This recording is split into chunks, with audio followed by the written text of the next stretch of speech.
When widow Eliza Hart arrived in Prospect Ridge, Wyoming, with 3 starving children and 50 cents to her name, every door slammed in her face. Except one. Nathan Cole hadn't spoken to a woman in 5 years, hadn't smiled since burying his wife, and had a reputation for being colder than the blizzards that buried his land. But when Eliza stood on his porch that frozen January morning and didn't beg, didn't cry, just asked for honest work with eyes that had already seen hell, something cracked in the wall he'd built around his grief. What happened next would change everything.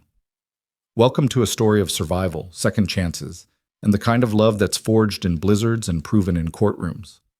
If this story moves you, please hit that like button and comment what city you're watching from. I love seeing how far these tales of the frontier travel. Now, let's begin.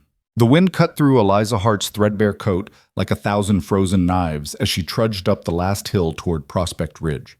Her youngest, 4-year-old Samuel, clung to her back, his small arms barely strong enough to hold on. 10-year-old Abigail walked beside her, one thin hand gripping Eliza's skirt, the other holding tight to 7-year-old Thomas, who stumbled every few steps through snow that reached his knees. They had been walking for 3 days. Eliza's feet had stopped hurting somewhere around mile 15. Now they were just numb, which she supposed was a mercy. The January cold had settled so deep into her bones she couldn't remember what warmth felt like. But she kept moving because stopping meant dying, and she had not dragged her children across 200 miles of frozen Wyoming territory just to let them freeze within sight of civilization. "Mama," Abigail whispered, her voice thin as paper. "Is that it?" Eliza squinted against the glare of sun on snow. Through the white haze, she could make out the dark shapes of buildings clustered in a valley below. Prospect Ridge. Population maybe 200 on a good day, according to the wagon driver who'd given them a ride as far as Settlers Creek before his horse went lame. "That's it, sweetheart," Eliza said, forcing strength into her voice. "Almost there." Thomas made a small sound that might have been hope or might have been exhaustion. Samuel said nothing at all, which worried her more than crying would have. They descended into town as the afternoon sun started its slide toward the mountains. Prospect Ridge looked like every other frontier settlement Eliza had seen. A main street of frozen mud, false front buildings weathered gray by wind and time, smoke rising from chimneys into a sky the color of old pewter. A few people moved between the buildings, bundled so thick against the cold they looked like walking quilts. Eliza headed straight for the largest building, which had a painted sign that read Prospect Ridge Mercantile and Post. A bell jangled as she pushed through the door, and blessed warmth hit her face like a physical thing. The man behind the counter looked up from his ledger. He was perhaps 50, with a shopkeeper's soft hands and a face that had seen too many hard winters. His eyes took in Eliza and her children in one practiced sweep, the worn-through boots, the coats too thin for mountain winter, the desperate thinness that came from too many days with too little food. "Help you?" he asked, his tone already closing doors. Eliza lifted her chin. "I'm looking for work. Any kind. I can clean, cook, mend, tend animals. My daughter can help with—" "Got no work," the man interrupted. "Try the boarding house." "I tried there first," Mrs. Weatherby said. "Then try somewhere else." He turned back to his ledger with the finality of a door slamming.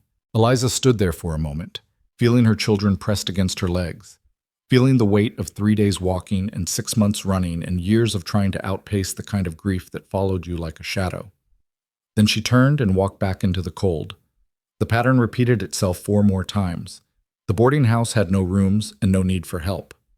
The hotel was full up with miners waiting out the winter. The restaurant already had all the kitchen staff it could afford. The seamstress took one look at Eliza's hands, roughened by farm work, not fine enough for delicate stitching, and shook her head before Eliza could even finish asking.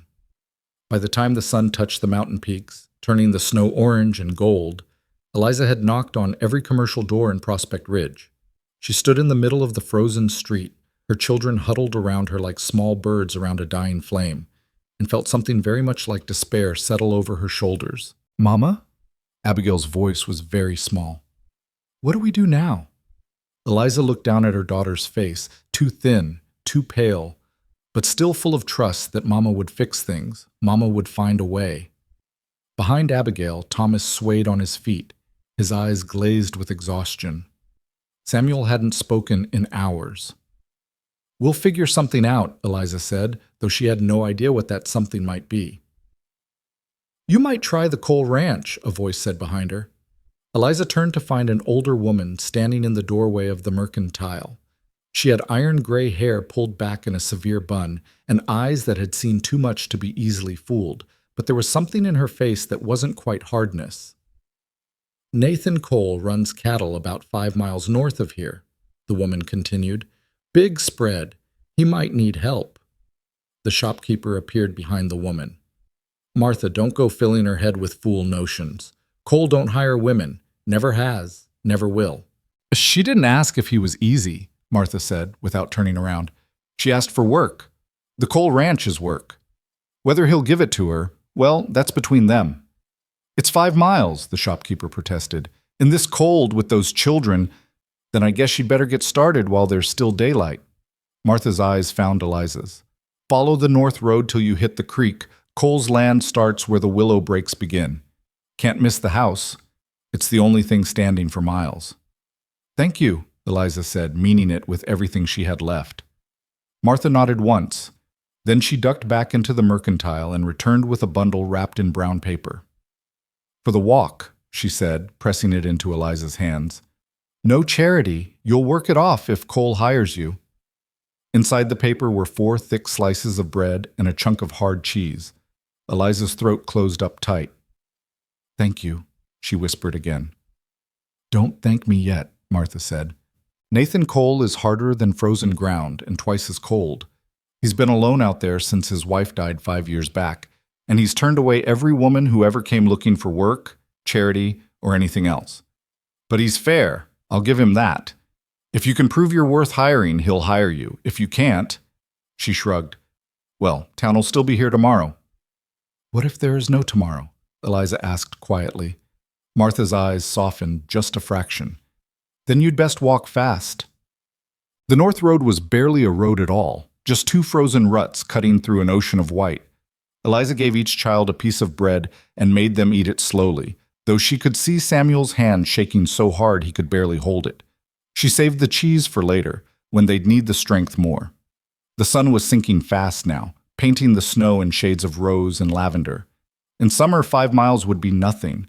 In this cold, with children who'd been walking for days, it felt like 50. "Tell us a story, Mama," Thomas said, his voice thin against the wind. So Eliza told them about the ranch they were going to find. She described a big warm house with a fireplace tall enough to stand in. She told them about soft beds with heavy quilts, and a kitchen that smelled like fresh bread, and maybe, if they were very lucky, a dog that would let them pet it. She didn't tell them what would happen if this Nathan Cole turned them away. There were some stories children didn't need to hear. The landscape changed as they walked, the flat expanse of the valley giving way to rolling hills dotted with willow brakes, dark skeletal fingers reaching up through the snow. Eliza saw cattle in the distance, dark shapes moving slowly through the white, and took it as a good sign. Where there were cattle, there was work. There had to be. Full darkness had fallen by the time she saw the light. It was just a single square of yellow in the vast blackness, a window, warm and welcoming as a star. Eliza felt something loosen in her chest that she hadn't even realized was clenched tight. "There," she told her children. "See that light? That's where we're going." They walked faster now, drawn toward that promise of warmth like moths to flame.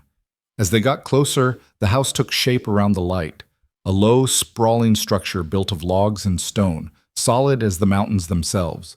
Smoke rose from a stone chimney. In the yard stood a barn nearly as large as the house, and beyond it she could see the dark shapes of outbuildings. This was a real ranch, a working ranch, which meant work. Eliza climbed the 3 steps to the porch, on legs that trembled with more than cold. She raised her hand to knock, then paused. Through the window, she could see a man sitting at a table, his back to the door. He was broad-shouldered, dressed in a simple wool shirt, his dark hair touched with gray at the temples. He sat completely still, staring at something she couldn't see. There was something in that stillness that made her hesitate. This was a man who'd built walls around himself. She could see that even from here. A man who'd chosen isolation and wasn't looking to be disturbed. But behind her, Samuel made a small sound, not quite a whimper, but close, and Eliza remembered that she'd walked 200 miles with nothing but hope and stubbornness. She'd survived her husband's death and his family's cruelty and the long, brutal winter of grief that followed. She'd kept her children alive through sheer force of will. She could knock on a damn door. The sound echoed across the frozen yard like a gunshot. Inside, the man went very still. Then, slowly, he rose from the table and turned toward the door.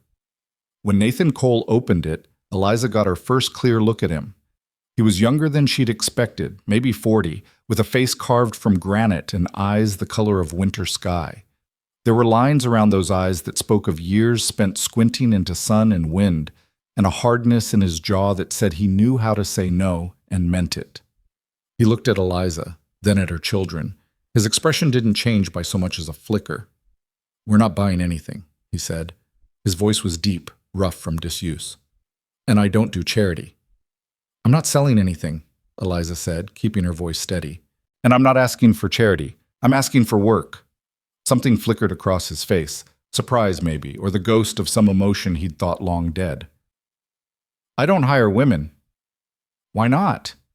The question seemed to catch him off guard. "Because I don't."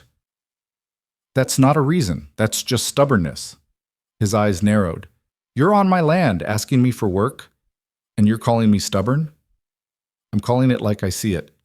Eliza met his gaze without flinching. "I can cook, clean, mend, tend animals, and work dawn to dark without complaint. My daughter can help with lighter work. In exchange, I'm asking for shelter, food, and fair wages. That's not charity. That's a business arrangement." "I don't need—" "Your windows haven't been properly cleaned in years," Eliza interrupted. "Your porch needs sweeping. I can see 3 fence posts that need mending from here, and I'd bet money there's not a mended sock in your entire house. You're running this place alone, which means you're doing the work of 3 men and doing none of it as well as you could with help." Cole's jaw tightened. "I manage fine." "Fine isn't good. And you know it." They stood there in silence, the wind cutting between them like a knife. Samuel shivered against Eliza's back, and she felt the tremor run through him like a small earthquake. "Please," she said, and hated the word even as she said it. But sometimes pride was a luxury you couldn't afford. "My children are cold and tired, and they've been walking for days. I'm not asking you to take us in out of kindness. I'm asking you to make a smart business decision. You need help. I need work. We can try it for a week. If I'm not worth keeping, we'll leave with no hard feelings." Cole looked at her for a long moment. Then his gaze dropped to the children, to Abigail, trying so hard to stand straight and brave, to Thomas, swaying with exhaustion, to Samuel, small and silent on Eliza's back. Something changed in his face, not softening exactly, but some of that granite hardness cracked, just a little. "1 week," he said finally. "You pull your weight, you can stay. You don't, you're gone. And I mean pull your weight. I won't make allowances just because you're a woman." "I wouldn't want you to," Eliza said. He nodded once, sharp and final. Then he stepped back from the door. "Well, come in before you all freeze to death on my porch. Bad for business." Was that humor? Eliza couldn't tell. She guided her children inside into a wall of warmth that made her eyes sting. The interior of the house matched its owner, solid, practical, and devoid of any softness. The main room held a table, chairs, a sofa that had seen better days, and a stone fireplace tall enough for a man to stand in. Everything was clean but worn, functional but joyless. Cole closed the door behind them, shutting out the wind. "There's a room off the kitchen," he said, not quite looking at them. "Used to be for hired help back when I had hired help. It's small, but it's warm. You can have it." "Thank you," Eliza said. "Don't thank me. You'll earn it." He moved to the stove where a pot of something was simmering. "When did you last eat? Real food, I mean, not road rations." 2 days ago," Eliza admitted. "Maybe 3. His mouth tightened, but he didn't comment. He just ladled stew into 4 bowls and set them on the table. "Sit, eat. Then we'll talk about what needs doing around here." Eliza wanted to protest that she should get started right away, prove her worth before he changed his mind. But her children were already climbing onto chairs, their eyes fixed on the food with an intensity that broke her heart. "Thank you," she said again. Cole grunted and turned away, but not before she saw his eyes linger on Samuel, who was so tired he could barely hold his spoon. They ate in silence. The stew was simple: beef, potatoes, carrots, but it was hot and filling, and it was the best thing Eliza had tasted in months. She watched her children eat, their small hands wrapped around the bowls as if afraid someone might take them away, and felt something very much like hope kindle in her chest. Maybe this would work. Maybe this hard, cold man with his lonely ranch would give them the chance they so desperately needed. Or maybe in a week she'd be back on that frozen road, looking for the next door to knock on. Either way, tonight they were warm. Tonight they were fed. Tonight they were safe. For now, that was enough.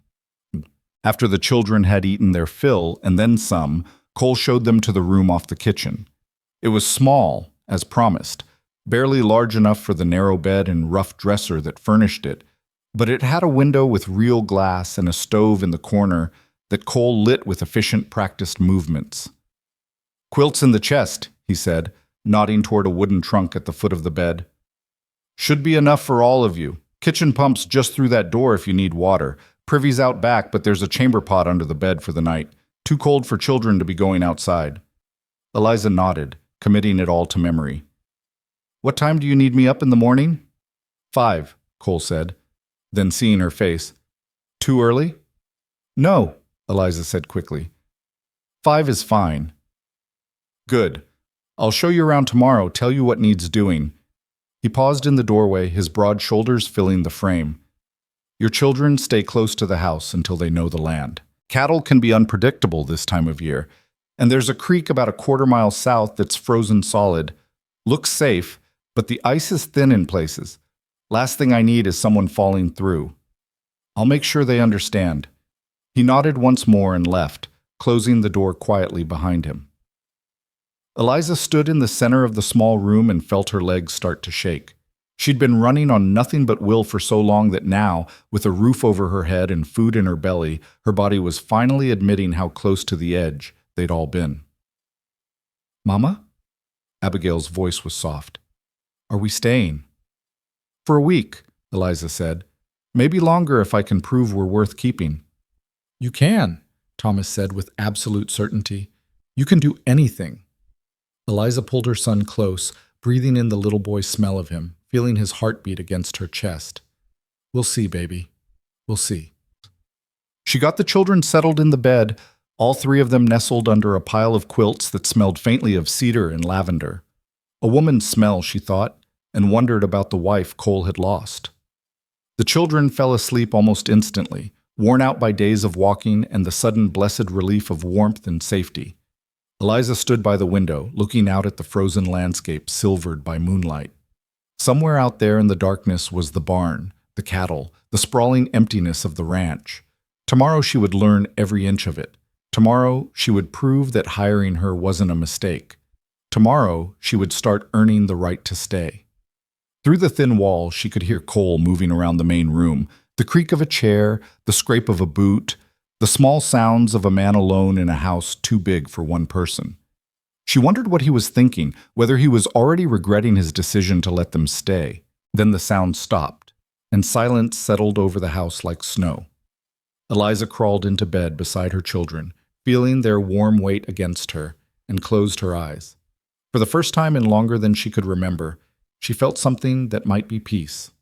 Nathan Cole sat at his table in the dark, a glass of whiskey untouched in front of him.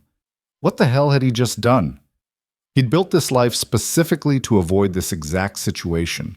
No complications, no responsibilities beyond the cattle and the land, no women to remind him of everything he'd lost. And yet here he was with a widow and 3 children sleeping in Sarah's old sewing room, and he hadn't even asked her name until she was already inside eating his food. Eliza Hart. That's what she'd told him when he'd finally thought to ask. "Widowed 6 months ago," she'd said. Husband died in a farming accident back in Nebraska. His family had taken everything, the land, the house, even most of her belongings, claimed it all belonged to them by right of blood. She'd left with her children and what she could carry, headed west because she'd heard there was work in the Wyoming territories. She told him all this in a flat, factual voice, as if reciting a list of livestock prices. No tears, no pleading for sympathy, just the facts, delivered with the same steady directness she'd shown when asking for work. That directness was what had cracked his resolve. That and the boy on her back who hadn't spoken a word, just looked at Nathan with eyes too old for his small face. He'd seen eyes like that before. In the mirror mostly, in the months after Sarah died. Nathan picked up the glass and downed the whiskey in one swallow. It burned going down, but he barely felt it. 1 week, he'd said. He could manage 1 week of having people in his house, of hearing children's voices and a woman's footsteps. 1 week to let them recover from whatever hell they'd walked through to get here. Then they'd leave, and things would go back to normal. Except he had a feeling, a bad, uncomfortable feeling, that a week was going to be long enough to remind him of exactly what he'd been trying so hard to forget, that his house was too quiet, that eating alone at a table built for 6 was its own kind of slow death, that he'd chosen isolation because it was easier than risking his heart again, but easier wasn't the same as better. Nathan stood and walked to the window, looking out at his land. 60,000 acres of Wyoming territory, some of the best grazing land in the whole damn state. He'd built this ranch from nothing, him and Sarah together, 2 stubborn kids who'd believed they could tame the wilderness through sheer determination. They'd been happy here. For 12 years they'd been happy. Then Sarah had gotten sick, and all the determination in the world hadn't been enough to save her. He'd buried her on the hill overlooking the creek, where she could see the mountains she'd loved, and he'd buried his heart right alongside her, because loving someone and losing them hurt worse than anything he'd ever known. And he decided then and there that he was done with that kind of pain. For 5 years, that decision had held. He'd turned away every woman who'd come looking for work, for company, for anything. He'd built his walls high and kept them strong. Until tonight.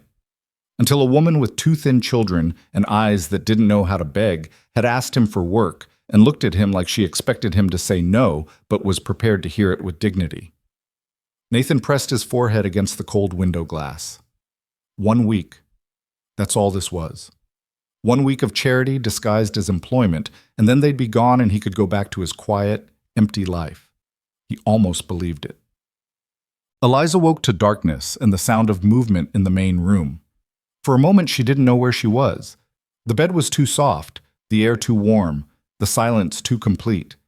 Then memory flooded back. The ranch, Nathan Cole, the week's trial that started today. She slipped out of bed without waking the children and dressed quickly in the dark, pulling on her worn dress and the coat that was more patches than original fabric. Through the gap under the door, she could see lamplight in the kitchen. When she emerged, she found Cole at the stove, coffee already brewed, wearing the same practical wool shirt and canvas pants he'd had on the night before. He glanced up as she entered, his face unreadable in the lamplight. "You're up early," he said. It wasn't quite an accusation, but close. "You said 5. It's 5. Eliza moved to the stove. "I'll take over breakfast. You have other work to do, I'm sure." Cole looked at her for a long moment, as if trying to decide whether to argue. Then he shrugged and poured himself a cup of coffee. "Eggs and bacon in the cold box. Bread's in the tin. I usually eat around 6 after I've fed the stock. I'll have it ready." He nodded and headed for the door, pulling on a heavy coat and hat. Then he paused, his hand on the latch.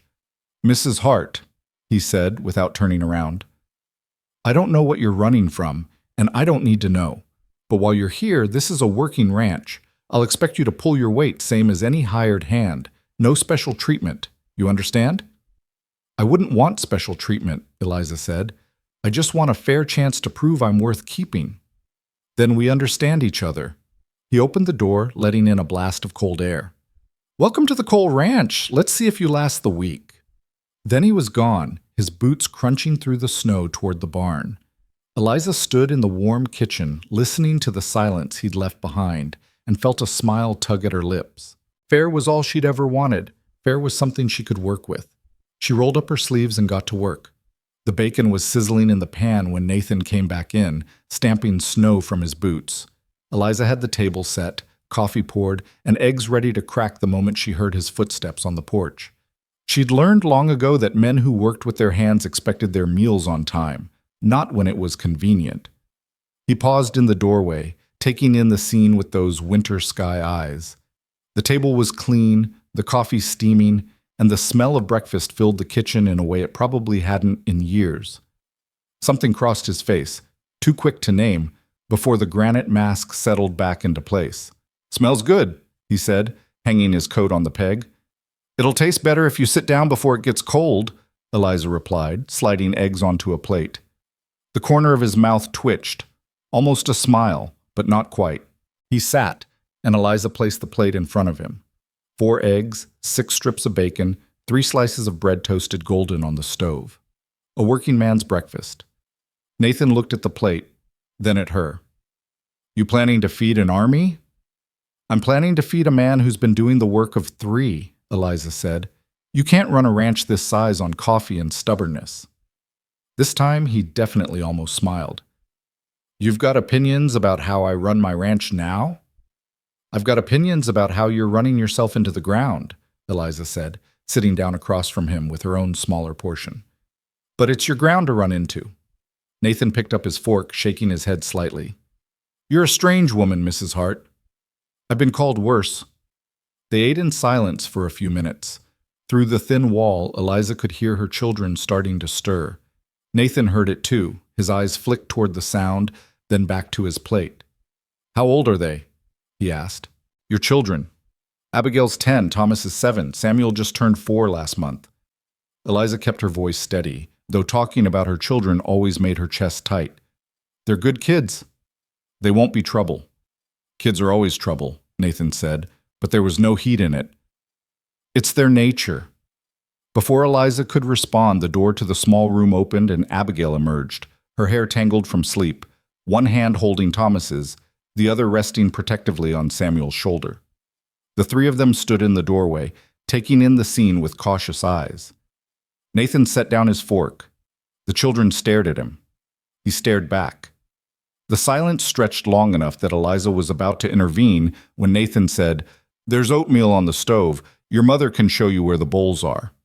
It wasn't warm, but it wasn't cold either. Just factual.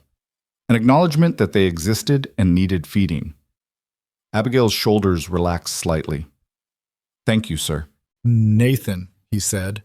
Then, as if the word had been pulled from him against his will, "You can call me Nathan, all of you." The children nodded solemnly and moved to the stove, where Eliza was already ladling out portions of oatmeal. She added butter and a precious spoonful of honey to each bowl, luxuries they hadn't tasted in months, and watched her children's faces light up. Nathan finished his breakfast in silence, but Eliza noticed how his eyes kept drifting to the children, not watching them exactly. More like he was trying to remember how to be around people who weren't cattle or hired hands he could bark orders at. When he was done, he carried his plate to the wash basin, clearly a habit from living alone. Then seemed to realize Eliza was there to do that. He set the plate down awkwardly. "I'll show you the ranch," he said. "Soon as you're ready. Give me 10 minutes to get the children settled." He nodded and headed back outside, leaving Eliza to wonder if the man ever stayed in one place for more than 5 minutes at a time. She got the children fed and made them promise to stay inside where it was warm. Abigail, bless her, understood immediately what was at stake. "I'll watch them, Mama," she said quietly. "We'll be good. We'll be so good, he'll want us to stay." Eliza cupped her daughter's face, feeling the weight of responsibility that no 10-year-old should carry. "Just be yourselves, sweetheart. That's all anyone can ask." But she knew, and Abigail knew, that sometimes being yourself wasn't enough. Sometimes the world demanded more than you had to give, and you gave it anyway because the alternative was unthinkable. Outside, the morning was brutally cold, the kind of cold that stole your breath and made your lungs ache. Nathan was waiting by the barn, and as Eliza approached, he handed her a heavy coat. "It was my—" He stopped.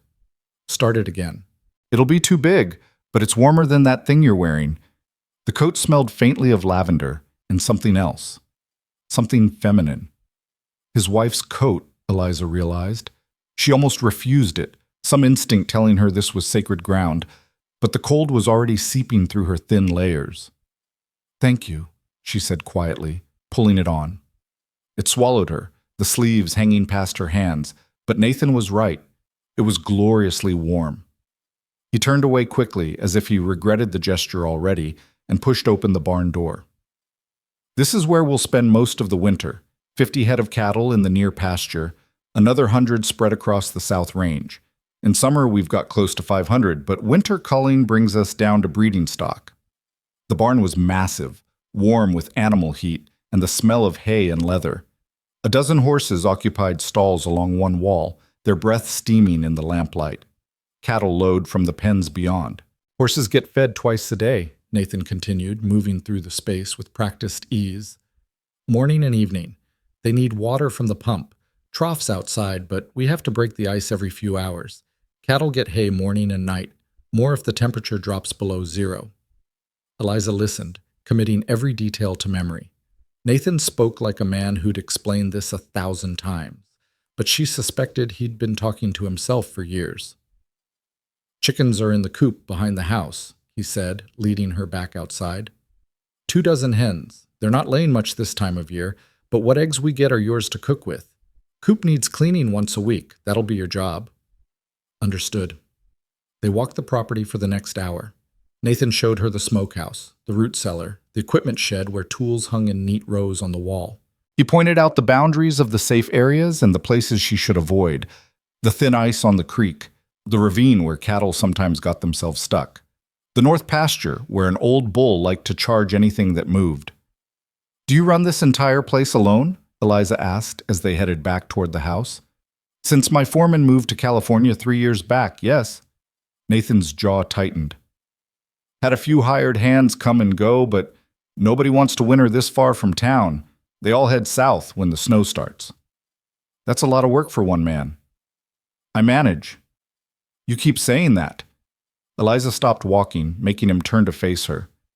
"But managing isn't the same as thriving. When's the last time you fixed that fence?"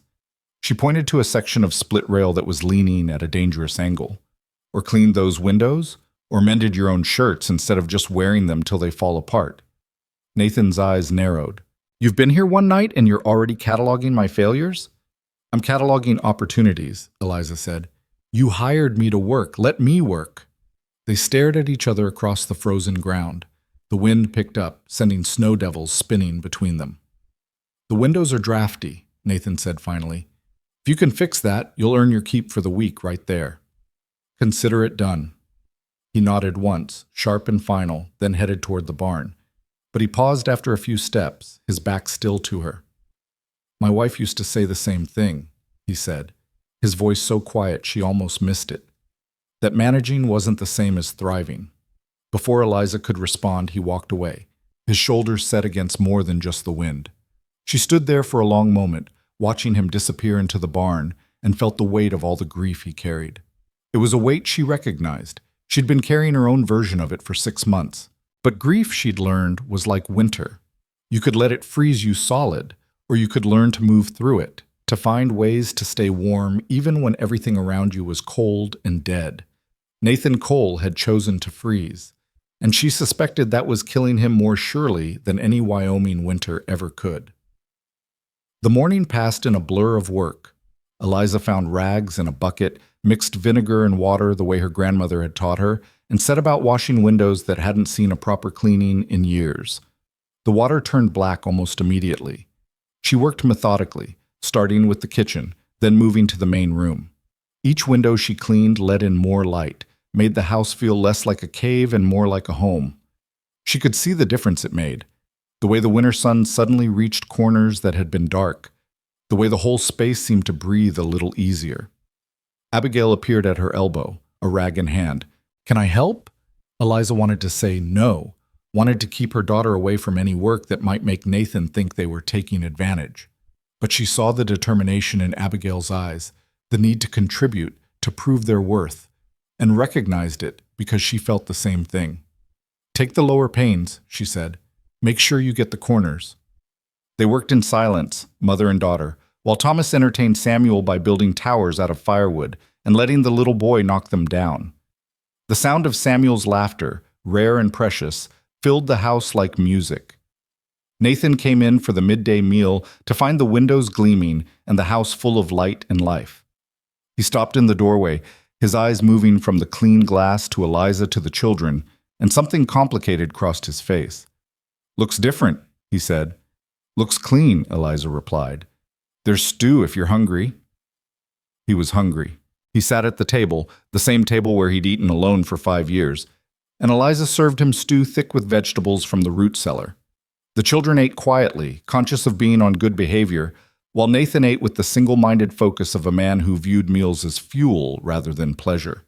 But Eliza noticed how his eyes kept drifting to Samuel, who was trying very hard to keep stew on his spoon and not succeeding very well. The little boy's tongue stuck out in concentration, his small face scrunched with effort. "Use your bread to push it onto the spoon," Nathan said suddenly. Samuel's eyes went wide. He looked at his mother, who nodded permission, then tore off a piece of bread and did as Nathan suggested. The next spoonful made it to his mouth without incident.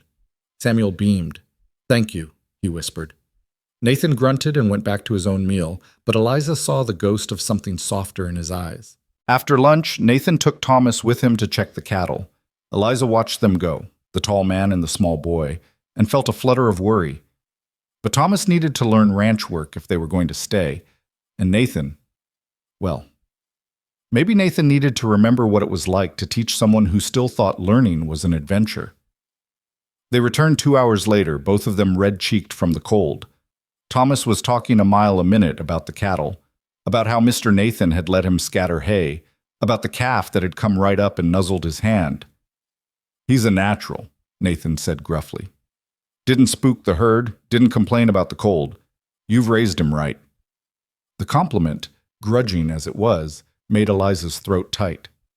"Thank you."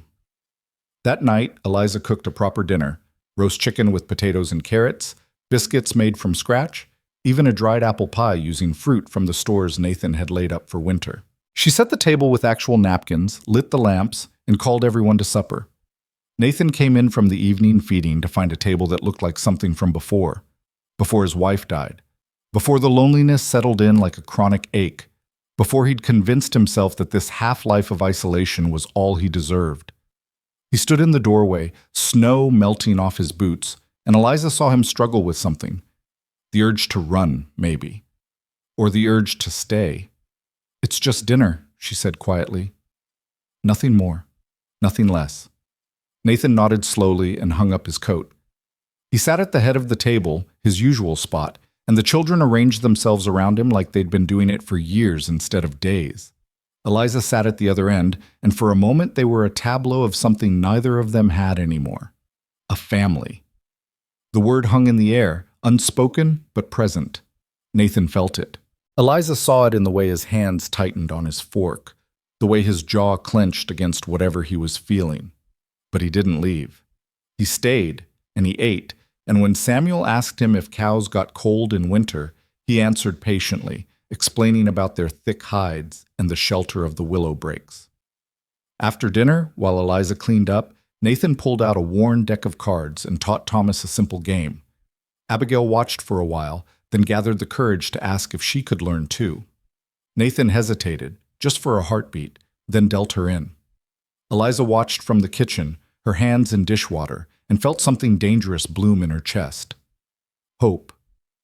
Later, after the children were asleep and the house had settled into quiet, Eliza found Nathan on the porch, staring out at the frozen landscape. She wrapped herself in his wife's coat and stepped outside. "You don't have to run," he said without turning around. "I'm not going to send you away in the middle of the night." "I wasn't sure," Eliza admitted. "This afternoon, at dinner, I worried we'd overstepped." "You made it feel like a home again." Nathan's voice was rough. "That's not overstepping, that's just unsettling. I'm sorry." "Don't be." He finally turned to look at her, and in the moonlight his face looked younger, less carved by grief. "I've been alone a long time, Mrs. Hart. Got comfortable with it, or at least told myself I did. Having people here again, having children laughing, having meals that aren't just fuel, it reminds me what I lost." "Is that such a terrible thing to remember?" Nathan was quiet for a long moment. "When it's all I had and it's gone, yes, it feels terrible." Eliza understood that. She understood it down to her bones. And if it doesn't have to be all you had, if there's still time for something else? I'm 43 years old, Nathan said, set in my ways. Not much good for anything but cattle and solitude. That's a story you tell yourself, Eliza said. Not a truth. He looked at her then, really looked at her, and she met his gaze without flinching. They were both damaged people, she and Nathan Cole, both scarred by loss, both trying to survive in the wreckage of their old lives. But survival, Eliza was learning, wasn't the same as living. Your week isn't up, Nathan said finally. Let's see how we all feel when it is. It was the closest thing to hope he could offer, and Eliza took it. Fair enough, she said. They stood there in the cold for a while longer, two people learning how to be human again, before Nathan cleared his throat and said, You should go inside, get warm. So should you. I will. In a minute. Eliza left him there, alone with his thoughts and his ghosts, and hoped that minute wouldn't turn into the same hours he usually spent freezing himself into numbness. The days developed a rhythm. Eliza rose before dawn, made breakfast, cleaned and mended and cooked. The children helped where they could, Abigail becoming her shadow, Thomas following Nathan around the ranch like a devoted puppy, Samuel slowly coming out of his shell in the warmth and safety of the house. Nathan, for his part, seemed to be cautiously adjusting to their presence. He spoke more at meals, let Thomas help with more tasks, even smiled once when Samuel presented him with a drawing of a cow that looked more like a potato with legs. That's real good, Nathan said seriously, studying the picture. You got the horns just right. Samuel glowed, but Eliza noticed how Nathan still kept a careful distance, how he never stayed in the house longer than necessary, how he tensed whenever laughter got too loud or the children got too comfortable in his space. He was waiting, she realized, waiting for the week to end so he could make his decision, waiting to see if keeping them was worth the risk of letting himself care again. On the 5th day, the blizzard hit. Eliza woke to a darkness that felt wrong, too complete. She stumbled to the window and saw nothing but white, snow falling so thick she couldn't see the barn 20 yards away. Nathan was already up, dressed in layers, his face grim. Storm's bad, he said when he saw her. Worse than I expected. Cattle are going to drift with the wind, try to find shelter. If we don't bring them in, we'll lose half the herd. Tell me what to do, Eliza said. He looked at her like she'd grown a second head. You're not going out in this. Then who is? You can't bring in 50 head of cattle alone in a blizzard. I've done it before. And if you get hurt, if you get lost, then what happens to your ranch? Eliza grabbed the heavy coat. I grew up on a farm, Nathan. I know my way around cattle. Use me. They stared at each other, and Eliza saw the war in his eyes. The instinct to refuse help, to handle everything alone, the slow, painful realization that he couldn't. Not this time. Stay close to me, he said finally. And I mean close. Visibility is maybe 10 feet. You wander off, you die. I won't wander. They bundled up in every layer they could find. Eliza gave Abigail strict instructions to keep the children inside, no matter what, and to keep the fire going. Then she followed Nathan out into the storm. The wind hit her like a physical blow, stealing her breath. Snow flew horizontal, stinging her face like needles. Nathan grabbed her hand, the first time he'd touched her, and pulled her toward the barn. Inside, the horses were restless, sensing the danger. Nathan saddled 2 of them with quick, efficient movements, then handed Eliza the reins of a sturdy mare. Her name's Bess, he shouted over the wind. She knows the land better than I do. Trust her. They rode out into white chaos. Eliza could barely see Nathan ahead of her, just a dark shape in an ocean of snow. The cold was beyond anything she'd experienced, cutting through every layer, finding skin and freezing it. But she stayed in the saddle, stayed close. When Nathan veered left toward the willow breaks where the cattle would shelter, she followed. They found the herd scattered and panicked, the cows bawling their fear into the wind. Nathan started gathering them, and Eliza did what she'd done 100 times on her father's farm. Circled wide, pushed stragglers back toward the center, kept them moving toward home. It was brutal work. The cattle didn't want to move into the wind. The snow was blinding. Eliza's hands went numb even through thick gloves, and her face felt like it was being flayed by ice. But she didn't stop. She matched Nathan move for move, anticipated what needed doing, filled the space where a partner should be. And Nathan noticed. Even through the storm, even fighting to save his livelihood, he noticed. They drove the herd toward the barn, losing count of time in the white madness. Hours might have passed, or minutes. Eliza couldn't tell. She just kept moving, kept pushing, kept proving that she was worth keeping. Finally, they got the last of the cattle into the shelter of the near pasture, close enough to the barn that they'd survive the night. Nathan rode up beside her, his face crusted with ice. "Inside!" he shouted. "Now!" They made it back to the barn and practically fell off the horses. Eliza's legs buckled when she hit the ground, but Nathan caught her, his strong hands gripping her arms. "You all right?" His face was close to hers, his breath white clouds in the frigid air. "Fine," Eliza managed through chattering teeth. "The cattle?" "Safe. Thanks to you." Something shifted in his eyes. "I couldn't have done that alone. Would have lost half of them." "Partners," Eliza said. "That's what you need. Not just hired help." Nathan looked at her for a long moment. Then he nodded slowly. "Yeah, partners." They stumbled to the house through snow that was already drifting knee-deep. Abigail had the door open before they reached it, and Samuel threw himself at Eliza with such force she nearly fell. "Mama, we were so scared." "I'm fine, baby. We're both fine." Eliza pulled him close, feeling his small heart racing against her chest. Nathan stood in the doorway, dripping melting snow, watching this tableau of relief and love. His face did something complicated, grief and longing and something else tangled together. "Get warm," he said roughly. "Both of you. I'll see to the horses." "Nathan," Eliza started. "I'll be back," he interrupted. I'll be back." He left before she could argue, disappearing back into the storm. Eliza got the children settled and changed into dry clothes, her body starting to register the abuse it had taken. Every muscle ached. Her face burned as feeling returned to frozen skin. But she'd done it. She'd proven she could stand beside Nathan Cole in the worst this land could throw at them. Now she just had to hope he'd let her keep standing there. Nathan returned an hour later, moving like a man twice his age.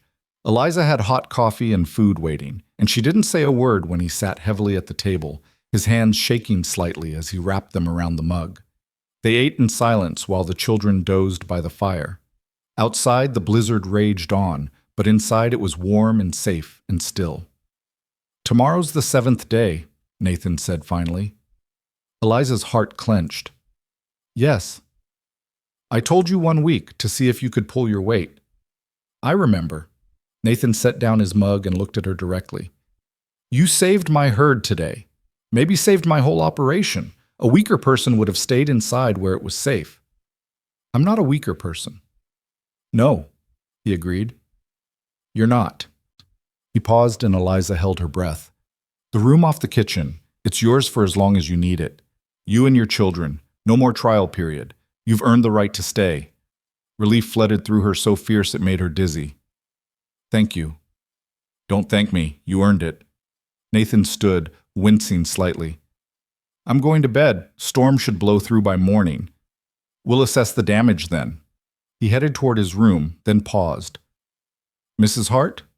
"Yes?" "You can call me Nathan, all the time, not just when we're working." It was a small thing, but it felt like a door opening. "Eliza," she said. "My name is Eliza." Nathan nodded once. Then he disappeared into his room, leaving Eliza alone with the fire and the sleeping children and the knowledge that they'd found something she'd been searching for since her husband died. A place to belong. The blizzard blew itself out by morning, leaving behind a world transformed. Snow lay in drifts taller than a man, sculpted by wind into shapes that looked almost alive. The sky was that peculiar shade of blue that only comes after a storm, hard and bright and merciless. Nathan was already outside when Eliza woke, checking on the cattle they'd saved.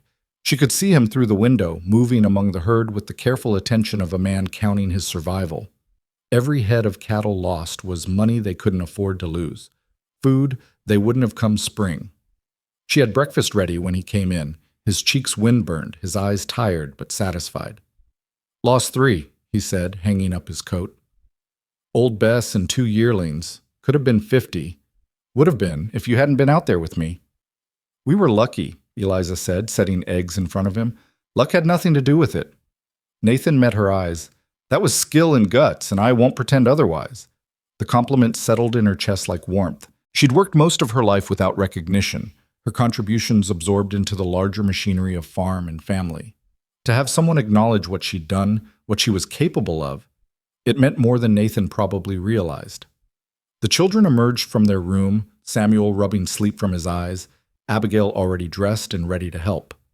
Thomas took one look at the snow through the window and his face lit up like Christmas morning. "Can we go outside?" he asked, already pulling on his boots. Nathan glanced at Eliza, a question in his eyes. She gave a small nod. The children had been cooped up for days, and fresh air would do them good. "Stay in sight of the house," Nathan said, "and don't go near the creek. Ice is even more dangerous after a storm like that." The children scattered into the white landscape like birds released from a cage. Their laughter carried through the cold air, high and bright and full of the kind of joy that doesn't know how to hold back. Samuel immediately started rolling a snowball, his small hands red with cold.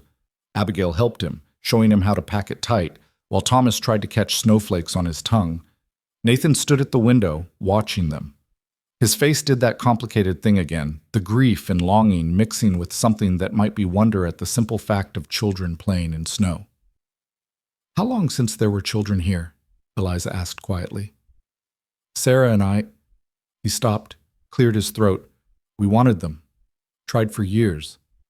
It just never happened. I'm sorry. She would have been a good mother." Nathan's voice was rough. "Better than me at this whole thing, anyway. I don't know what to do with them half the time." "You're doing fine," Eliza said.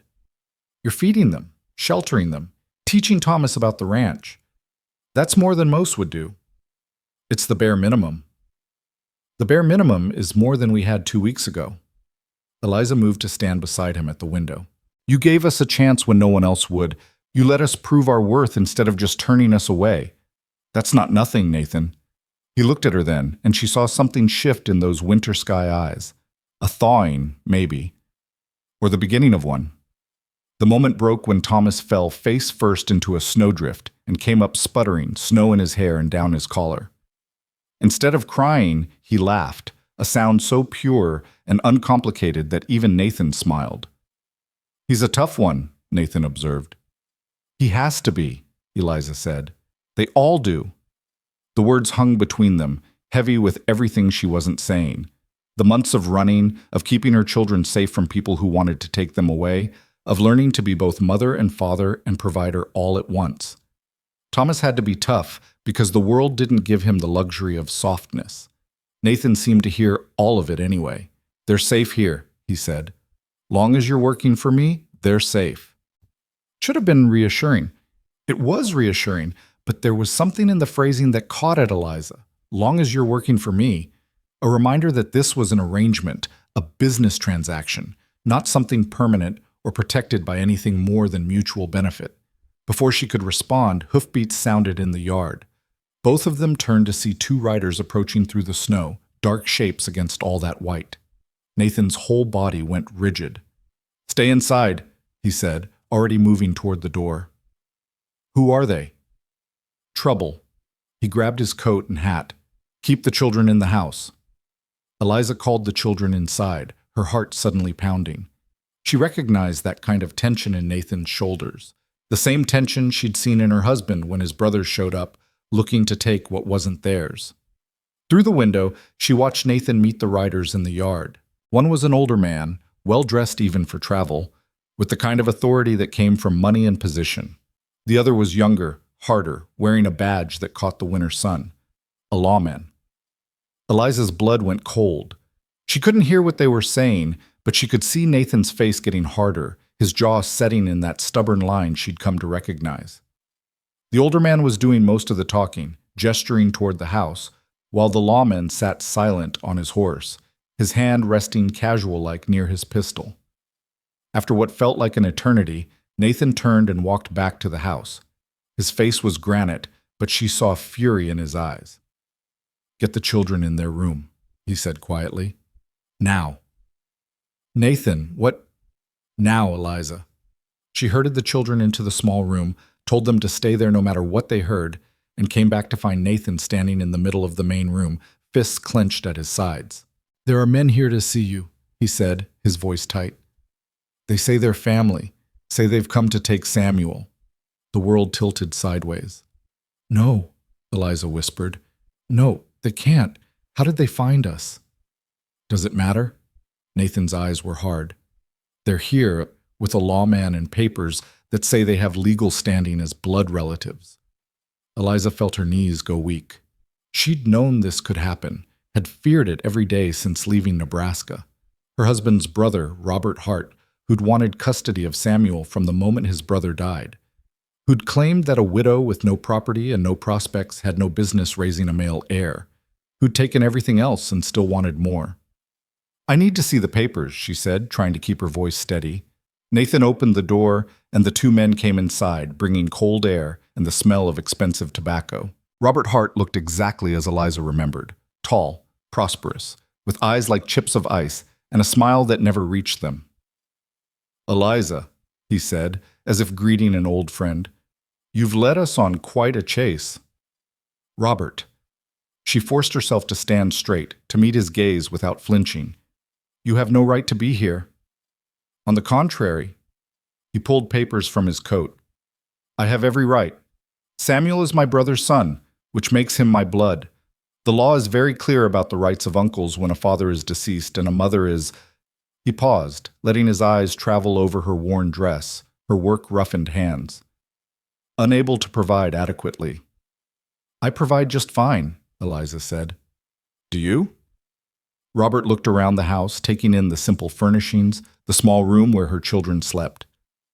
"You're working as a ranch hand now, I hear, living in servants' quarters. Is this what you think my brother would have wanted for his son?" "Your brother wanted his son raised by his mother," Eliza shot back. "He made that clear before he died. My brother was delirious with pain when he said that. He didn't know what he was saying." Robert handed the papers to the lawman, who stepped forward with clear reluctance. "Ma'am," the lawman said quietly, "I'm Sheriff Tom Bradshaw from Lincoln County.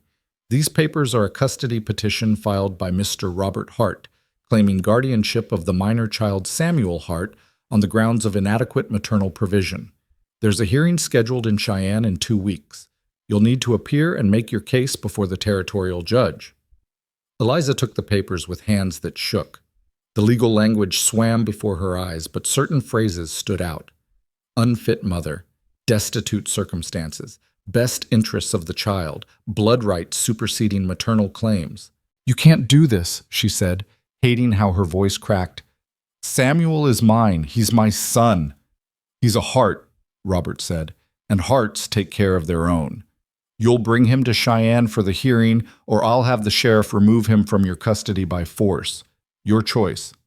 Nathan, who'd been silent until now, stepped forward. "She's not going anywhere, and neither is that boy." Robert's eyes slid to him, dismissive. "This is a family matter, Mr. Cole, Nathan Cole, and anything that happens on my land is my business. Your hired help's domestic troubles are hardly—" "She's not just hired help," Nathan interrupted. "She's my fiancée." The words dropped into the room like stones into still water. Eliza's head snapped around to stare at Nathan, but his eyes were fixed on Robert, his face set in that stubborn granite mask. Robert's smile thinned. "Is that so?" "We're planning to marry come spring," Nathan continued, his voice steady, "which makes me these children's stepfather in all but paperwork. And I can assure you, Sheriff, that my ability to provide is more than adequate." Sheriff Bradshaw looked between them, something like relief crossing his face. "If there's a marriage in the works, that changes things. A married woman with a husband of means has a much stronger case for custody." "There is no marriage," Robert said sharply. "This is clearly a fabrication designed to—" "To what?" Nathan cut in. "To keep a mother with her child? To provide the boy with a stable home and a male role model? Seems like exactly what your petition claims to want." The two men stared at each other, and Eliza could see Nathan's lie hanging in the air between them. Because that's what it was. A lie, spoken to protect her and Samuel, but a lie nonetheless. Except Nathan wasn't backing down. If anything, he looked more certain with every passing second. Robert turned to Eliza, his smile sharp as a knife. Is this true? Are you engaged to this rancher? Eliza looked at Nathan. He met her eyes, and she saw the question there, the choice he was offering her.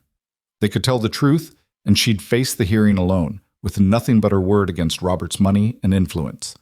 Or they could stand together, present a united front, give the judge a reason to keep Samuel with his mother. It wasn't really a choice at all. Yes, Eliza said, lifting her chin, we're engaged. Robert's face darkened. I don't believe you. Believe what you want, Nathan said. But when we show up to that hearing as husband and wife, with proof that Samuel's being raised on a prosperous ranch with a stable family, your petition won't hold water. As husband and wife? Robert's eyes narrowed. You just said spring. Nathan didn't even hesitate. We've decided to move the date up, given the circumstances. He turned to the sheriff. That hearing is in 2 weeks, you said? Yes, sir.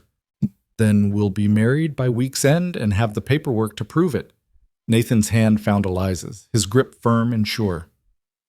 The boy stays with his mother. That's final. Sheriff Bradshaw nodded slowly. I'll note that in my report.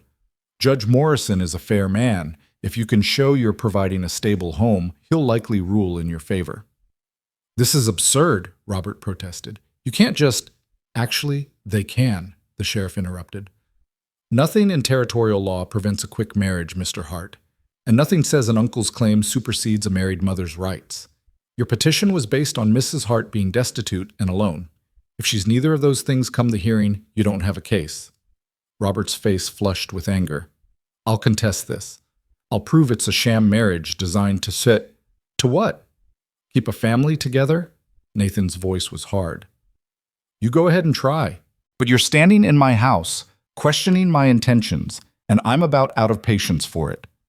The threat was unspoken, but clear. Robert heard it. So did the sheriff, who was already edging toward the door. We'll see you in Cheyenne, Robert said, his voice cold. And if this marriage isn't legitimate, if there's any evidence of fraud, I'll have that boy removed from your care so fast it'll make your head spin. Looking forward to it, Nathan said flatly. Robert left, his boots loud on the porch. The sheriff lingered a moment, his eyes moving between Nathan and Eliza. Ma'am, he said quietly, I hope you know what you're doing. So do I, Eliza whispered. When they were gone, when the hoofbeats had faded into the distance, Eliza turned to Nathan. Her hand was still in his, and she could feel him trembling slightly, not with fear, but with the adrenaline of confrontation. You told them we're engaged, she said. I did. And that we're getting married by week's end. Yes. Nathan, I know what I said. He finally looked at her, and his eyes were clear, decided. And I meant it. If marrying me keeps that man from taking your son, then we'll get married. You can't marry someone just to help them win a custody battle, Eliza said, even though part of her wanted to grab this lifeline with both hands and never let go. Why not? Nathan's jaw set in that stubborn line. People marry for worse reasons, for land, for money, for social position. At least this marriage would serve a purpose, keeping a child with his mother. That's not a real marriage, Eliza said. That's a business arrangement. Most marriages are business arrangements, Nathan countered. At least we'd be honest about it. Eliza pulled her hand from his and walked to the window, her mind spinning. It was insane, completely insane. She barely knew this man, had been living in his house for less than 2 weeks. Marriage was supposed to be about love and partnership and building a life together, not about legal maneuvering and custody battles. But then, her first marriage had been about love, and look where that had left her. Widowed at 28 with 3 children and nothing to her name. Love hadn't protected her from grief or poverty or her husband's family trying to steal her son. Maybe a marriage based on practical need would be stronger than one built on feeling. Maybe honesty about what they could give each other was worth more than romantic delusions. If we do this, she said slowly, still looking out at the snow, it has to be real. Not legally. I know that has to be real. But in practice, I won't have the judge thinking this is a sham and taking Samuel anyway. What does that mean? Eliza turned to face him. It means we'd have to share a life, Nathan, not just a house. You'd be stepfather to my children. I'd be your wife in every sense that matters. Can you do that? Can you let us into your life that completely?" Nathan was quiet for a long time. She could see him wrestling with it. The fear of opening himself up to loss again, the comfort of isolation he'd built over 5 years, the weight of responsibility for children who weren't his. "I'm not a warm man," he said finally. "I won't pretend to be something I'm not. I can provide, I can protect, I can work myself into the ground to make sure you and those children want for nothing. But if you're looking for someone who will write you poetry or whisper sweet words, you'll be disappointed." "I don't want poetry," Eliza said. "I want stability, safety, a partner who will stand beside me when the world tries to knock me down. Can you be that?" "Yes," Nathan said without hesitation. "That I can do." Eliza felt something settle in her chest. This wasn't how she'd imagined her second marriage would happen. No courtship, no romance, just two broken people making a practical decision to face the world together. But maybe that was exactly what they both needed. "All right," she said, "we'll get married." Nathan nodded once, sharp and final. Then he grabbed his coat. "I'll ride into town, talk to the preacher. We can do it Saturday if he's available." "Nathan, wait!" But he was already out the door, moving with the single-minded purpose she'd come to recognize. When Nathan Cole made a decision, he didn't sit around debating it. He acted. Eliza stood in the empty house and wondered what the hell she'd just agreed to. The door to the children's room opened slowly. Abigail emerged first, her young face older than it should be with worry and understanding. "Mama?" she whispered. "Are you marrying Mr. Nathan?" Eliza knelt down, gathering all three children close. "Yes, sweetheart, we are." "So we can stay?" Thomas asked. "Thomas, we don't have to leave?" "We can stay," Eliza confirmed, her throat tight. "This is home now." Samuel, who'd been so quiet through everything, finally spoke. "Is Mr. Nathan going to be our papa?" The question hit Eliza like a physical blow. She'd been so focused on the practical aspects of this arrangement that she hadn't fully considered what it would mean to her children. They'd lost their father 6 months ago. Now they were gaining a stepfather out of legal necessity. "Mr. Nathan will take care of us," Eliza said carefully. "He'll make sure we're safe and fed and warm. But your papa, your real papa, will always be your father. Nothing changes that." "I know," Samuel said. Then, with the simple acceptance of a 4-year-old, "But I like Mr. Nathan. He showed me how to feed the chickens, and he doesn't yell." Such a small thing to be grateful for, a man who didn't yell. But Eliza understood. Robert Hart yelled. Her husband's whole family yelled, wielding volume like a weapon. Nathan's quiet steadiness must seem like peace to Samuel. "I like him too," Eliza said. "Now, let's have some lunch. Mr. Nathan will be back this afternoon, and we have a lot to talk about." Nathan returned 3 hours later with news that the preacher could marry them Saturday at 2 o'clock. He'd also stopped by the general store and ordered fabric for a dress, told Martha to put it on his account. "You don't have to buy me a wedding dress," Eliza protested. "You're not getting married in that worn-out thing you've been wearing," Nathan said flatly. "Martha said she'd have it ready by Friday if you go in for a fitting tomorrow." It was such a small kindness, but it made Eliza's eyes sting. "Thank you." Nathan looked uncomfortable with her gratitude. "Just practical. Judge sees you looking prosperous, he'll be more inclined to rule in your favor." Always practical, always focused on the purpose of things rather than the sentiment. Eliza was starting to understand that this was how Nathan showed care, through actions, through provision, through making sure the people under his protection had what they needed. That night, after the children were asleep, Nathan and Eliza sat at the table working out the details of their arrangement. They spoke in low voices, conscious of little ears that might be listening. "After we're married, you'll move into the main bedroom," Nathan said. "The children can keep the small room." "Nathan, that's your room. Where will you—" "The main bedroom is big enough for both of us." He cleared his throat. "There's a bed and a sofa. One of us can use the sofa if you're not comfortable sharing the bed." Eliza felt heat rise in her cheeks. She'd been so focused on the legal and practical aspects that she hadn't fully considered this part. They'd be married, which meant sharing a room, sharing a space, living in an intimacy that went beyond just working together. "I'm not expecting," Nathan started, his face flushing. "That is, I know this is an arrangement, not a real marriage in that sense. I won't presume. I understand, Eliza interrupted, saving them both from the awkwardness. We'll figure it out. They moved on to other details.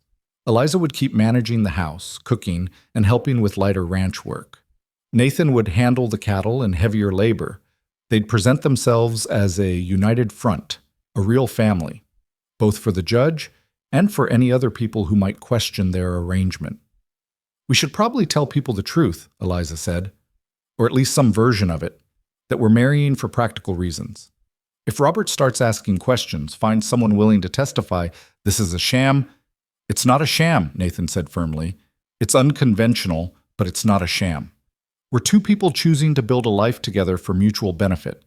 That's more honest than half the marriages I've seen.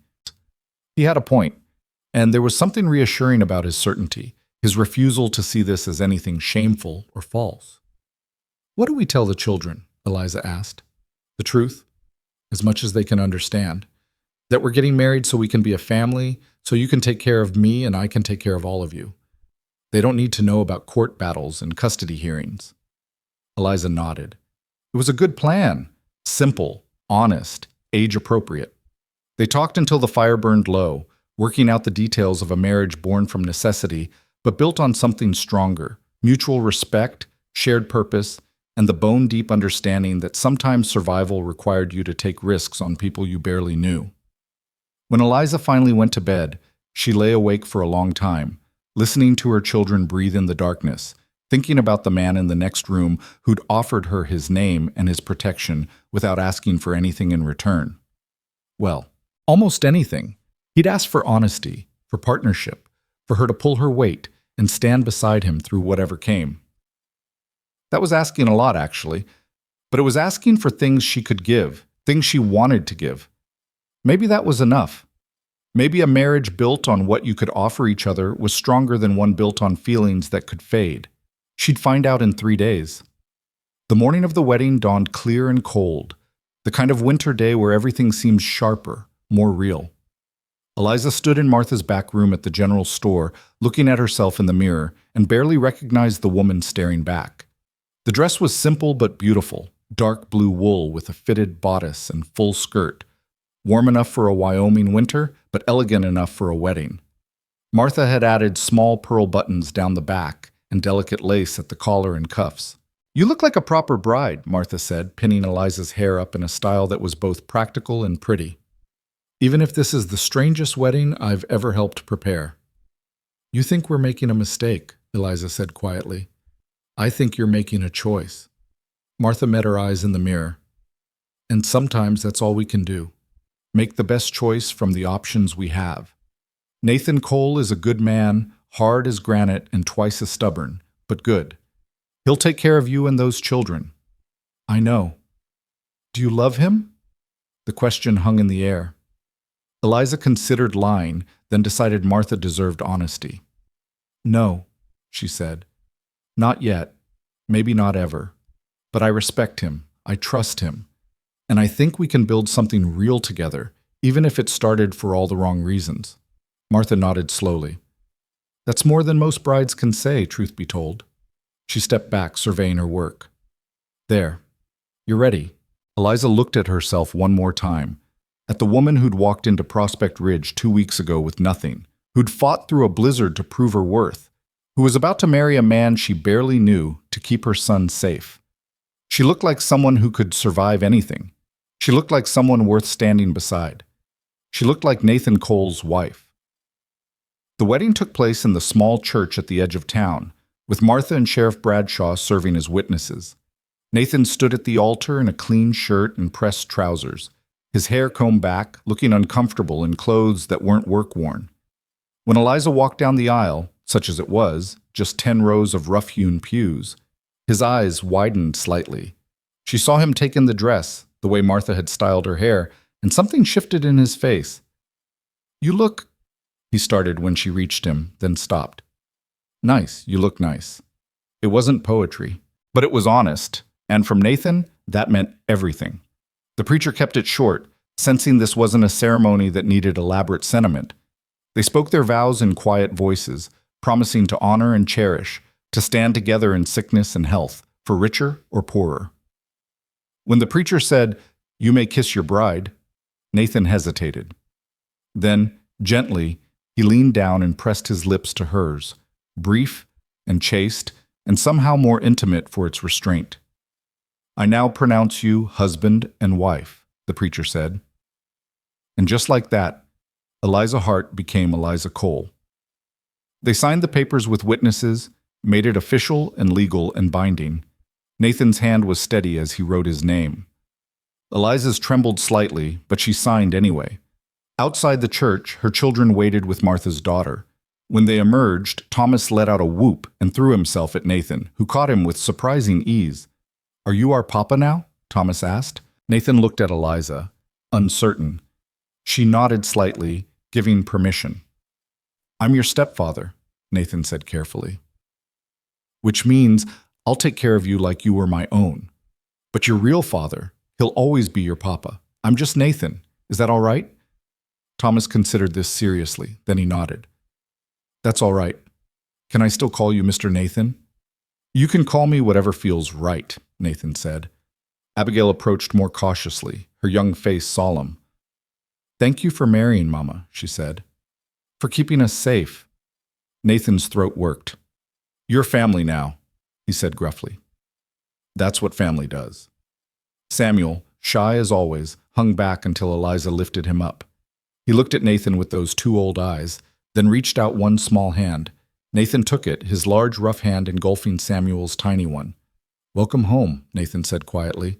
And despite everything, the strangeness of it, the practical necessity, the fact that they'd known each other less than 2 weeks, it felt true.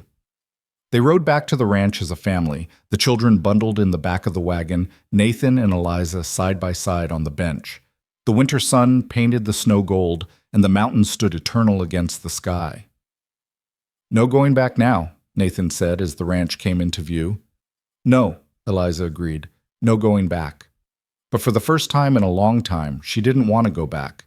She wanted to move forward, into this strange new life, this unexpected family, this marriage built on hope and necessity, and the stubborn refusal to let the world grind them down.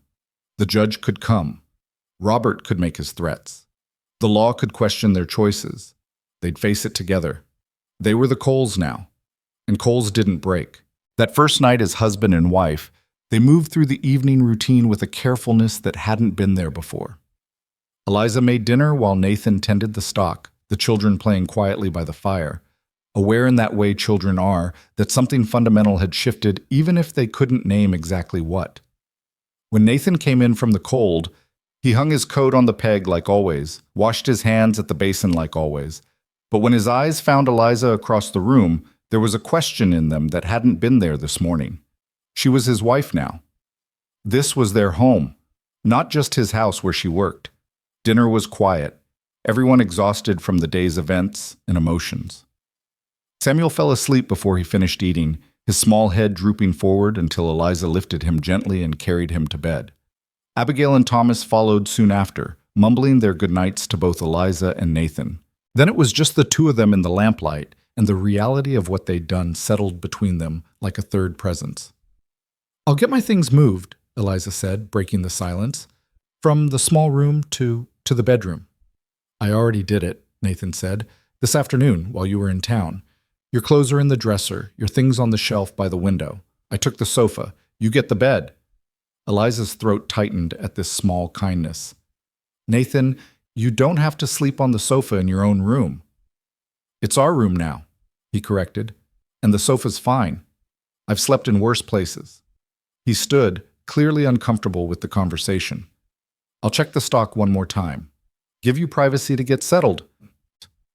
He was out the door before she could respond, leaving Eliza alone with the quiet crackle of the fire and the weight of the ring on her finger. A simple gold band Nathan had produced at the ceremony. His mother's ring, he said, the only thing of value his family had owned. She went to what was now their bedroom and found everything exactly as he'd described. Her few belongings arranged neatly, the bed made with fresh linens, and the sofa positioned by the window with a quilt folded at one end. The room smelled of cedar and that faint lavender scent she'd noticed before. his first wife's presence still lingering in the furniture, the curtains, the very walls. Eliza changed into her nightgown and was sitting by the window when Nathan returned. He paused in the doorway, seeing her there in the moonlight, and something crossed his face too quick to name. "The cattle are settled," he said. "Storm's supposed to hold off till tomorrow night." "Good," Eliza said, though her mind wasn't on the weather. Nathan moved to the dresser, pulling out a clean shirt for tomorrow, with the efficient movements of a man who'd lived alone for years. Then he sat on the edge of the sofa and started unlacing his boots. "Nathan," Eliza said quietly, "can I ask you something?" His hand stilled. "All right. Why did you really do this? Marry me, I mean. You could have just testified at the hearing, told the judge you employed me and I was doing well. Why go this far?" Nathan was quiet for a long moment, his eyes on his boots. "I've been alone 5 years," he said finally. "Told myself I preferred it that way, that it was easier. But the truth is, I was just afraid. Afraid of caring about someone and losing them again. Afraid of building something and watching it get torn down." He looked up at her then, and in the lamplight his eyes were softer than she'd ever seen them. "Then you showed up with those kids, half frozen and stubborn as hell, and you didn't beg. You just asked for a chance to prove yourself. And then you did prove yourself, in the blizzard, with the cattle, with everything. You made this house feel like a home again." "So you married me out of gratitude?" Eliza asked, trying to understand. "I married you because when that bastard threatened to take your son, I realized I couldn't stand by and let it happen. And I married you because I'm tired of being alone. And I married you because maybe, if we're both honest about what we can and can't give each other, we might build something that lasts." He paused. "That honest enough for you?" "Yes," Eliza whispered. "That's honest enough." They prepared for sleep in awkward silence, Nathan on his sofa, Eliza in the too large bed. She blew out the lamp and darkness settled over them like a blanket. "Eliza?" Nathan's voice came through the dark. "Yeah?" "Thank you for saying yes, for trusting me with those kids." "Thank you for asking," she replied, "for giving us a home." Silence stretched between them, comfortable now instead of awkward. Eliza listened to Nathan's breathing slow and deepen, and felt something unknot in her chest. They'd done it. They were married, legal and binding, and in 10 days they'd walk into that courtroom as Mr. and Mrs. Cole and dare anyone to say they weren't a real family. She fell asleep thinking about courtrooms and judges and custody battles, unaware that the real test of their marriage would come much sooner than that.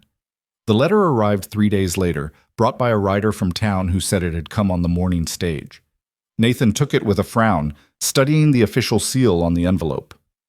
"It's from the territorial court," he said, breaking the seal. His eyes scanned the contents, and Eliza watched his face go from puzzled to furious in the space of a heartbeat. "What is it?" she asked, fear coiling in her stomach. "They've moved up the hearing," Nathan said, his voice tight. "Robert filed an emergency petition claiming you've fled the jurisdiction with Samuel. The judge wants to see us in Cheyenne tomorrow. Not next week. Tomorrow." Eliza felt the world tilt. "Tomorrow? We can't possibly—" "We can and we will."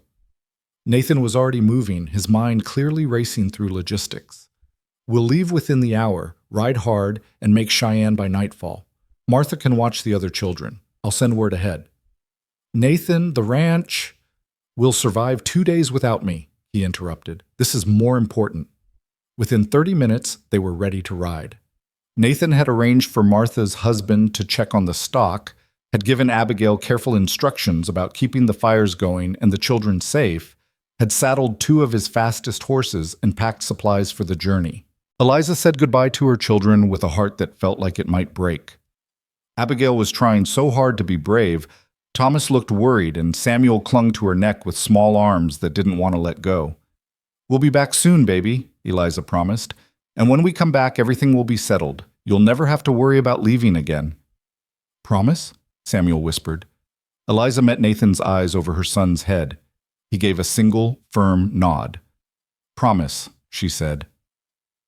They rode out under a sky heavy with the promise of snow, pushing the horses as hard as they dared.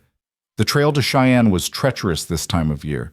60 miles of frozen ground and mountain passes where one wrong step could send horse and rider tumbling into ravines. But Nathan knew this country like he knew his own land. He picked their path with the sureness of a man who'd ridden these trails for 20 years, and Eliza matched him stride for stride, drawing on reserves of strength she'd built up through years of farm work and the past weeks of ranch labor. They spoke little, conserving energy for the ride. But when they stopped to rest the horses at a frozen creek, Nathan pulled bread and cheese from his pack and handed her half. "You're a hell of a rider," he said. "Most women would have complained 20 miles back." "Most women haven't spent their whole lives on farms," Eliza replied. "My father taught me to ride before I could properly walk." Nathan studied her in the fading light. "Tell me about him." "Your father." It was the first time he'd asked about her past beyond the bare facts. Eliza took a bite of bread, considering. "He was a good man," she said. "Hardworking, fair, loved my mother something fierce. He died when I was 16. Heart gave out during harvest. My mother followed him 2 years later. I think she just didn't want to be here without him." "That why you married young?" Nathan asked. "Partly. Partly because James Hart was kind to me when I had nothing, and that seemed like enough at the time." Eliza smiled sadly. "It was enough, for a while. He was a good husband, a good father, but his family, they never thought I was good enough. Farmer's daughter with no dowry, no connections. When he died and they saw their chance to take what they thought was rightfully theirs." She shrugged. "You know the rest." "I know you fought back," Nathan said. "You could have rolled over, let them take everything. Instead, you ran 200 miles through winter with 3 kids and 50 cents to your name. That takes guts." "That takes desperation," Eliza corrected. "I wasn't brave. I was terrified." "Being brave doesn't mean you're not scared," Nathan said. "It means you do what needs doing anyway." They mounted up again and rode into the gathering dark. Snow started falling as they reached the mountain pass, thick flakes that caught in their eyelashes and covered the trail in white. Nathan slowed their pace, leading them through terrain that became increasingly treacherous with every passing mile. "There's a line shack about 2 miles east," he called back to her. "We'll hole up there till the snow lets up." The line shack was barely more than 4 walls and a roof, a shelter used by cattle herders in summer. But it had a stove and a small supply of firewood, and after the brutal cold of the trail, it felt like paradise. Nathan got a fire going while Eliza tended the horses, rubbing them down and covering them with blankets from the shack's meager supplies. By the time she came inside, warmth was beginning to seep into the small space.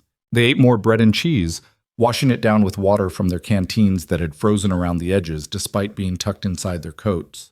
Outside, the wind howled and snow piled against the door. "We'll wait it out," Nathan said, studying the storm through the small window.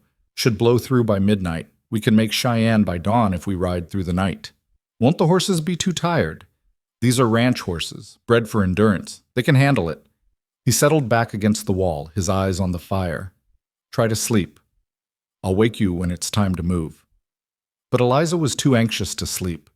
She sat across from Nathan, watching the firelight play across his face, and thought about the strangeness of their situation. A week ago they'd been strangers.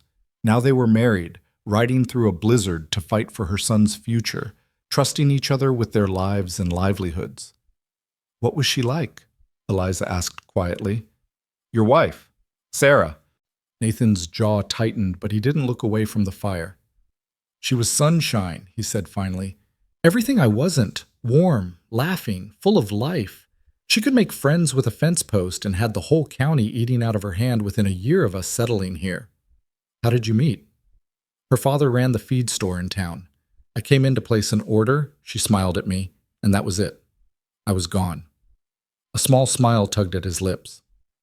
She said later she'd noticed me before that day, but I was too shy to do anything about it.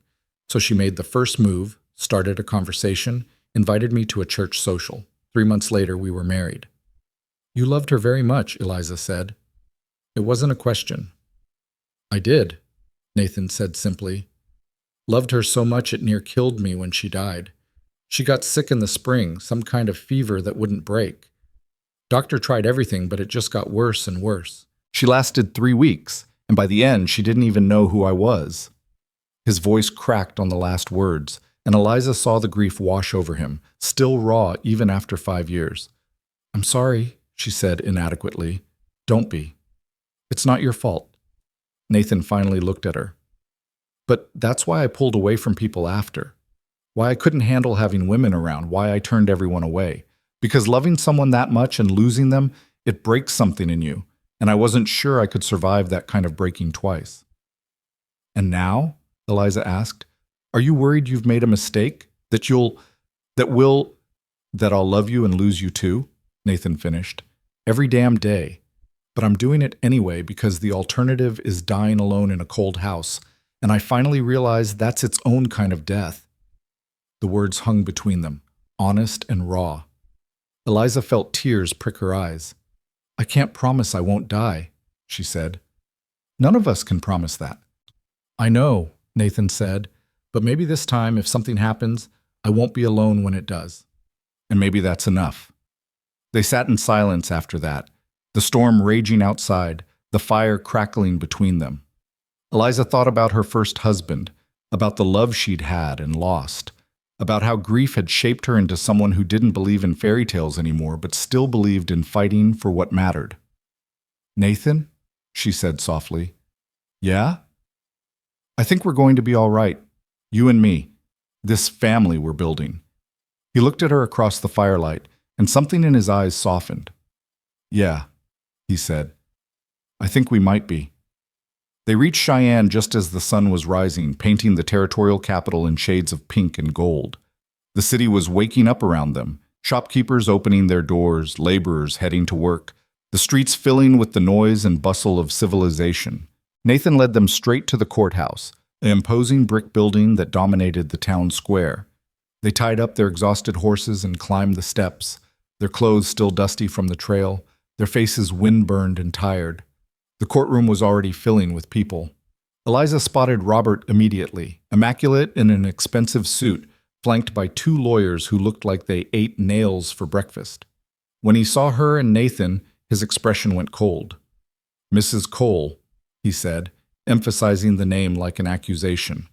"How convenient that you managed to acquire a husband so quickly." "Mr. Hart," Eliza replied, keeping her voice steady, "how convenient that you managed to move up the hearing on such short notice."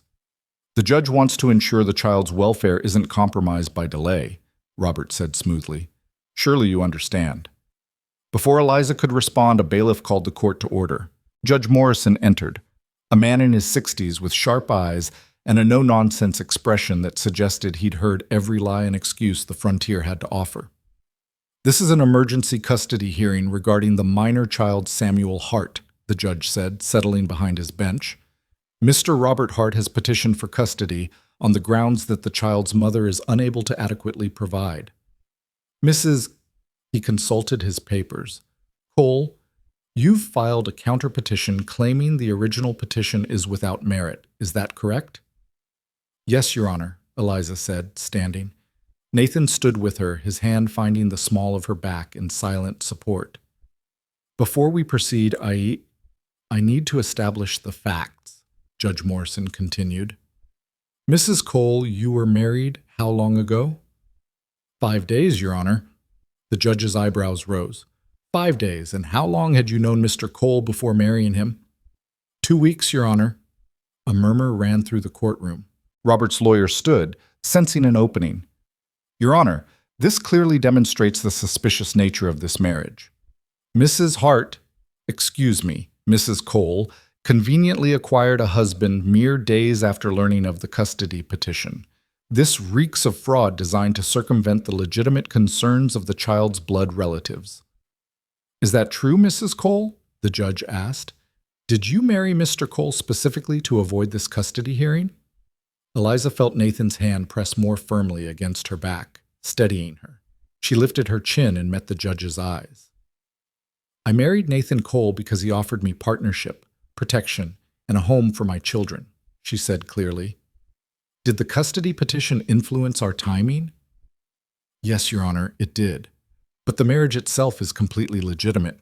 We're building a life together, raising my children together, working the ranch together. That's not fraud. That's 2 people making a practical decision to face the world as a family."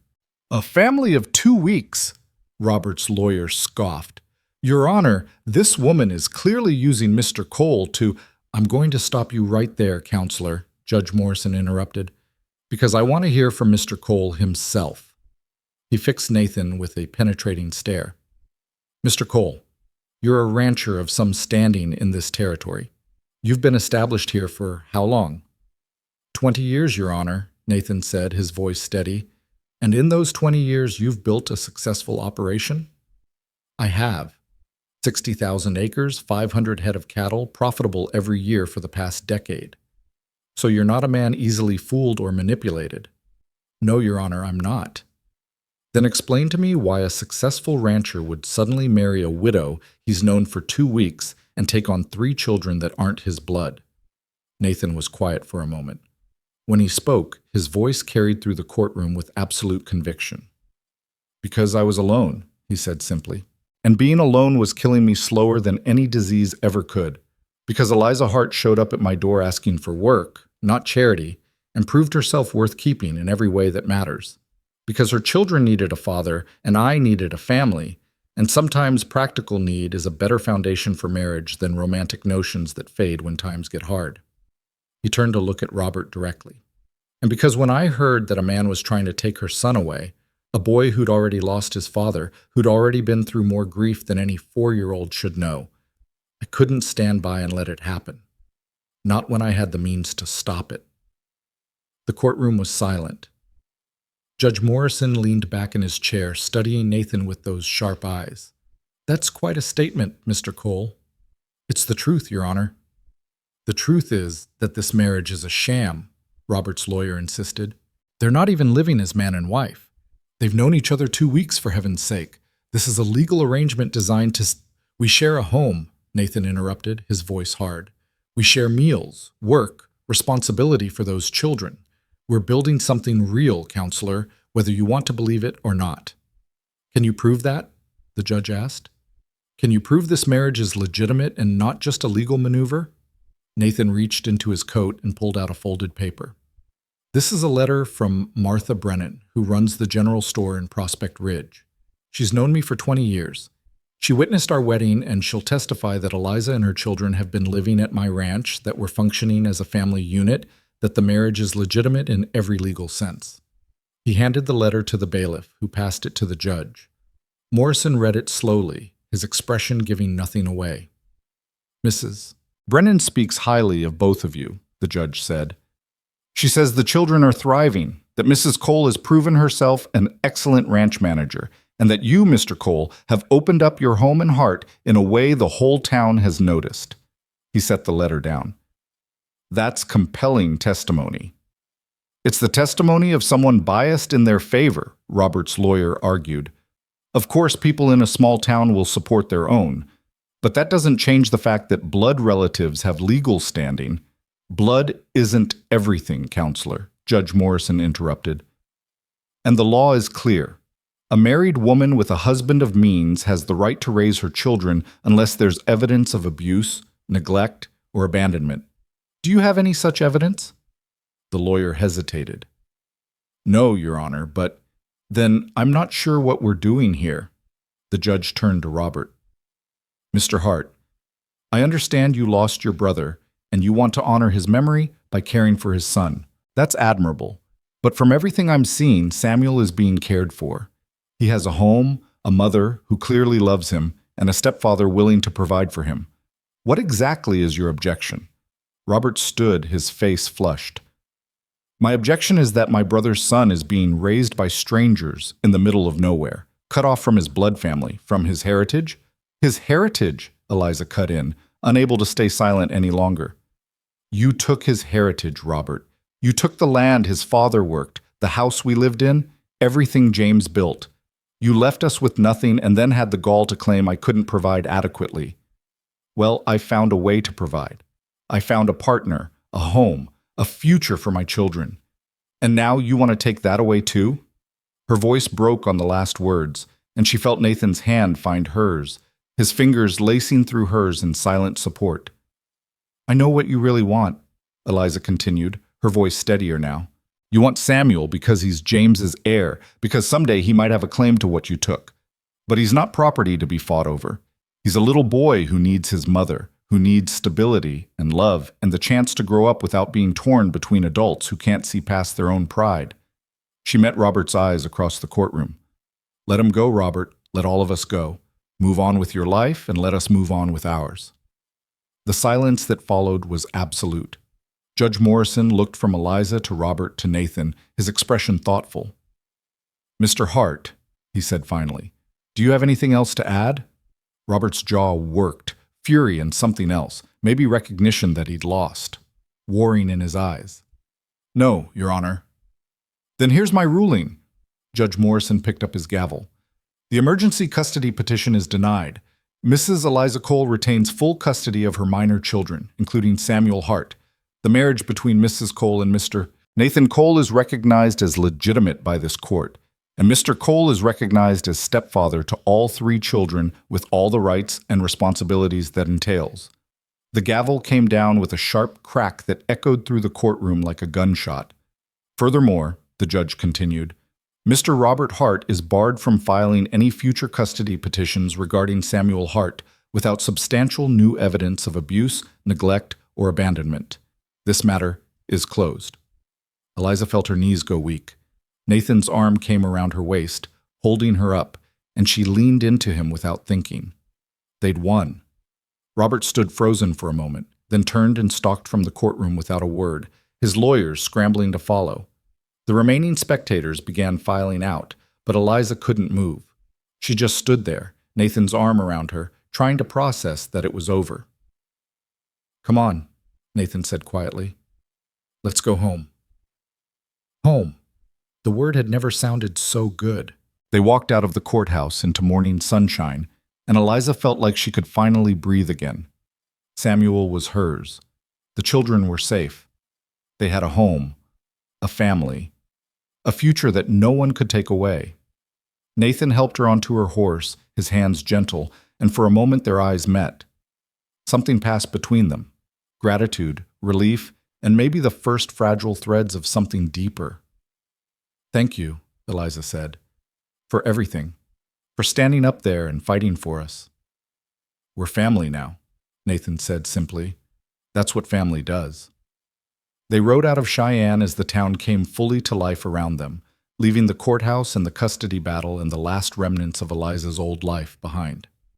The trail home stretched before them, 60 miles of frozen beauty, and this time Eliza knew exactly where she was going. She was going home to her children, to the ranch, to the life she and Nathan were building together, one honest choice at a time. The snow had stopped and the sky was clear and blue and endless. It felt like a promise. They rode through the day and into the evening, pushing harder now that the weight of the hearing was behind them. The horses sensed their rider's urgency and found reserves of strength neither Nathan nor Eliza knew they had. By the time the ranch came into view, the sun was setting behind the mountains, painting the snow in shades of orange and purple that made the whole world look like it was on fire. Eliza saw the lamplight in the windows first, warm and welcoming in the gathering dusk. Then she saw 3 small figures burst from the house and come running through the snow, their voices carrying across the frozen landscape. "Mama! Nathan!" She was off her horse before it fully stopped, dropping to her knees in the snow to catch her children as they threw themselves into her arms. Samuel hit her first, his small body a solid weight of relief and love. Then Thomas and Abigail piled on, all of them talking at once, asking questions, crying, laughing. "We won," Eliza said, her own tears freezing on her cheeks.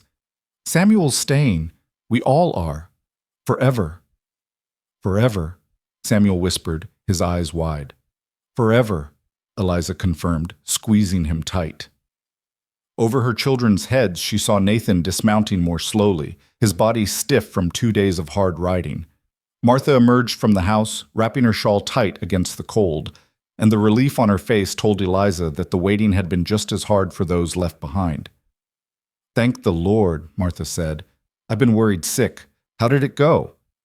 "Judge ruled in our favor," Nathan said, leading the horses toward the barn. "It's over." "Completely over?" Martha asked. "Completely," Nathan confirmed.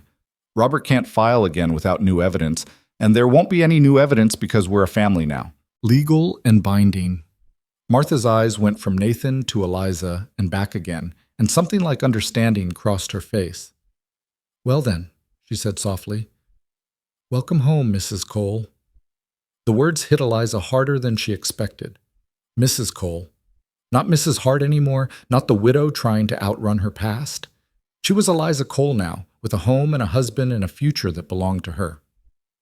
After Martha left and the children were finally settled, fed and bathed and tucked into bed with promises that yes, this was real, yes, they were safe, yes, everything would be all right, Eliza found Nathan in the barn, tending to the horses they'd ridden so hard. "You should be resting," she said, watching him work. "You've barely slept in 2 days." "Horses need care first," Nathan said, not looking up from the brushstrokes. "They gave us everything they had. Least I can do is make sure they're comfortable." Eliza picked up a second brush and moved to the other horse. They worked in companionable silence, the rhythm of the grooming meditative after the chaos of the past days. "I meant what I said in that courtroom," Nathan said finally, "about us being a family. I know you did, but I need you to understand something." He stopped brushing and turned to face her. "I'm not your first husband, Eliza. I can't be what he was to you. I'm too rough around the edges, too set in my ways. But I can promise you this. I'll provide for you and those kids until my last breath. I'll stand between you and anyone who tries to hurt you. And I'll do my damnedest to be the kind of man they can look up to, even if I don't always know what the hell I'm doing." "Nathan, let me finish," he interrupted gently. "When I married you, I told myself it was practical, a business arrangement. But somewhere between that blizzard and that courtroom, it stopped being just practical. I care about those kids, Eliza. I care about you. And that scares the hell out of me because I swore I'd never let myself care about anyone again." Eliza set down her brush and crossed the space between them. "I'm scared too," she admitted. "Scared that I'll mess this up, that I'll ask for too much or not enough. Scared that you'll wake up one day and regret taking on a widow with 3 children and more baggage than any man should have to carry." "That's not going to happen," Nathan said firmly. "You don't know that." "Yes, I do." He reached out and took her hand, his calloused fingers warm against hers. "Because I've seen what you're made of. I've seen you walk through a blizzard to save cattle, stand up to a judge, fight for your kids like a damn lioness. You're the strongest person I've ever met, Eliza. And if you think I'm fool enough to let you go after finding that, you don't know me very well." Eliza felt tears prick her eyes again. "I'm not that strong. I'm just doing what needs doing." "That's exactly what makes you strong," Nathan said. He hesitated, then added softly, "Sarah used to say the same thing, that she was just doing what needed doing. But she was the strongest person I knew until I met you." It was the first time he'd compared her to Sarah without pain shadowing the words. Eliza understood what it meant, that maybe, finally, Nathan was ready to stop living in the past and start building something new. "I think she would have liked you," Nathan continued. "She would have appreciated how you don't take any of my nonsense, how you stand your ground. She was like that too." "I wish I could have known her," Eliza said honestly. "You know her through me," Nathan said. "Through this house, this ranch, everything here we built together. And now you and I, we're building on that foundation. It's not replacing what I had. It's just different, new." "Good different?" Eliza asked. Nathan's lips quirked in what might almost be called a smile. "Yeah, good different." They finished with the horses and walked back to the house together, their shoulders almost touching. Inside, the fire was burning low, and the house was quiet, except for the soft sounds of children sleeping. For the first time since they'd married, they prepared for bed without awkwardness. Nathan took the sofa as always, but when Eliza climbed into bed, she said quietly, "You know, the bed's big enough for 2, and that sofa can't be comfortable." Nathan went very still.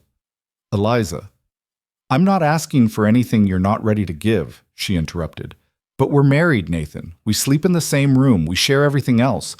It seems foolish for you to wreck your back on that sofa when there's a perfectly good bed right here." "You sure?" Nathan's voice was careful. "I'm sure." He moved slowly, giving her time to change her mind, but Eliza didn't. When he settled on the far side of the bed, careful to leave space between them, she felt the rightness of it settle over her like a quilt. They lay in the darkness, listening to each other breathe, and Eliza thought about how strange it was that comfort could come from such simple things. A warm bed, a solid presence beside her, the knowledge that she wasn't alone anymore. "Good night, Eliza," Nathan said softly. "Good night, Nathan." She fell asleep to the sound of his breathing and the wind outside, and for the first time in 6 months, she didn't dream of running. The winter deepened around them, but inside the ranch house, warmth bloomed in unexpected ways. Thomas followed Nathan everywhere, learning to mend fences and care for cattle, his small hands growing capable under Nathan's patient instruction. Abigail took over more of the household tasks, working alongside Eliza with a quiet competence that made her seem older than her 10 years. And Samuel, shy. Samuel, who'd barely spoken when they arrived, began to talk more, to laugh more, to run through the house with the kind of carefree joy that only comes when a child finally feels safe. Nathan changed too. Slowly, almost imperceptibly, the granite hardness began to soften. He smiled more. Not often, but enough that when it happened, the children noticed and glowed under the warmth of it. He started sitting with them after dinner, teaching Thomas to play chess and listening to Abigail read from the books Martha loaned them. He even let Samuel climb into his lap one evening, the little boy's head resting against Nathan's chest while they all sat by the fire. Eliza watched these moments with a fullness in her chest that felt dangerously close to happiness. This was what she'd wanted without knowing how to name it. Not just survival, but actual living. Not just shelter, but home. One evening in late February, a month after the hearing, Nathan came in from the barn with something tucked under his coat. The children were already in bed, and Eliza was darning socks by the firelight. "I made something," he said, suddenly awkward. "For the kids." He pulled out 3 wooden animals, a horse, a cow, and a chicken, carved with surprising delicacy. Each one was unique, detailed, clearly made with care and time. "Nathan," Eliza breathed, taking the horse, "these are beautiful. When did you—" "Evenings, mostly, after everyone's asleep." He shifted his weight. "Figured the kids might like them, especially Samuel. He's always drawing animals." Eliza felt tears threaten again. This hard, practical man had spent his evenings carving toys for children who weren't even his blood, and he was embarrassed about it. "They're going to love them," she said. "You should give them to the kids yourself." "Tomorrow," Nathan said, "at breakfast." But he didn't move to put the carvings away. Instead, he stood there looking at them, and Eliza saw something vulnerable in his face. "What is it?" she asked gently. "I'm getting attached," Nathan admitted. "To all of you, more than I planned, more than I thought was smart. Is that such a bad thing?" "It is if something happens, if you—" He stopped, unable to finish the sentence. Eliza stood and crossed to him, taking his hands in hers. "Nathan Cole, you listen to me. Life is risk. Love is risk, but hiding from it doesn't protect you. It just means you die alone. And I think you've been dying alone for 5 years, and I'm not going to let you keep doing it." "I don't know how to do this," Nathan said roughly. "How to be a husband again, a father." "Neither do I," Eliza said. "I don't know how to be a wife to you, how to build a life that honors my past without being trapped by it. But we're figuring it out together, aren't we?" Nathan looked at her, really looked at her, and something shifted in his eyes. Then, slowly, he pulled her closer, his arms coming around her in a careful embrace. Eliza leaned into him, feeling the solid warmth of his chest, the steady beat of his heart. "Yeah," he said into her hair, "we're figuring it out." They stood like that for a long moment, just holding each other, and Eliza felt the last of her walls begin to crumble. This wasn't the passionate romance of her first marriage. It was something quieter, steadier, built on respect and shared struggle and the daily choice to show up for each other. But it was real. And maybe, just maybe, it was growing into love. The children's reaction to the carved animals the next morning was everything Nathan had hoped for and more. Samuel's eyes went wide as moons when Nathan handed him the cow, and Thomas let out a whoop that startled the chickens outside. Even Abigail, trying so hard to be grown up, broke into a grin that made her look her age again. "You made these?" Thomas asked, turning the horse over in his hands. "For us?" Figured you needed some toys, Nathan said gruffly. Ranch is too quiet without kids making noise. Can you teach me? Thomas asked immediately. To carve like this? Nathan looked startled. You want to learn? Yes, please? I could make animals for Samuel and… All right, Nathan interrupted, a smile tugging at his lips. We'll start with something simple, but you have to promise to be careful with the knife. I promise! Thomas was practically vibrating with excitement. Watching Nathan's face soften as he explained the basics of whittling to her son, Eliza felt that dangerous fullness in her chest again. This was a family. Not the family she'd planned, not the family she'd lost, but a family nonetheless. As February turned to March, the weather began to shift. The brutal cold eased, and occasionally the temperature climbed above freezing during the day. Snow began to melt in patches, revealing brown grass beneath, and the cattle started moving more freely across the range. Nathan started talking about spring calving, about the work that would come when the thaw set in proper. He included Thomas in these conversations, teaching him about breeding cycles and birth timing, treating the 7-year-old like a real ranch hand. Thomas soaked it up, proud to be trusted with such knowledge. Eliza found her own rhythms shifting too. The house, which had felt like just a shelter when she arrived, now felt like hers.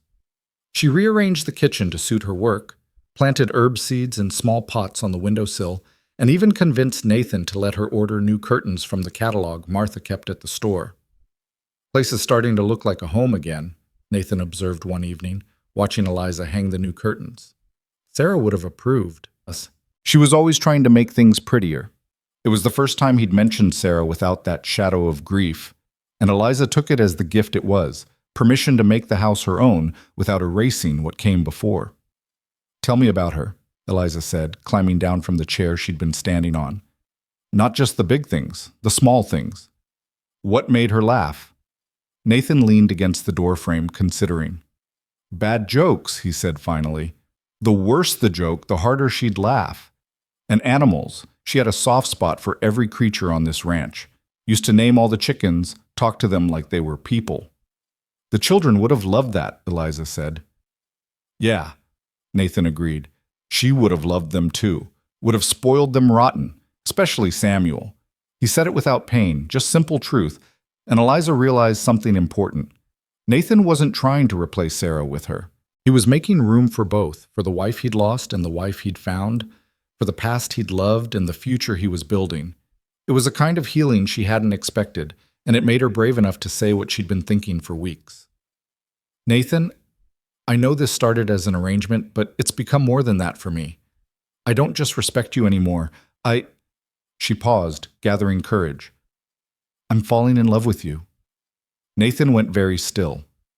For a long moment he didn't speak, and Eliza felt panic flutter in her chest. Had she said too much? Pushed too hard?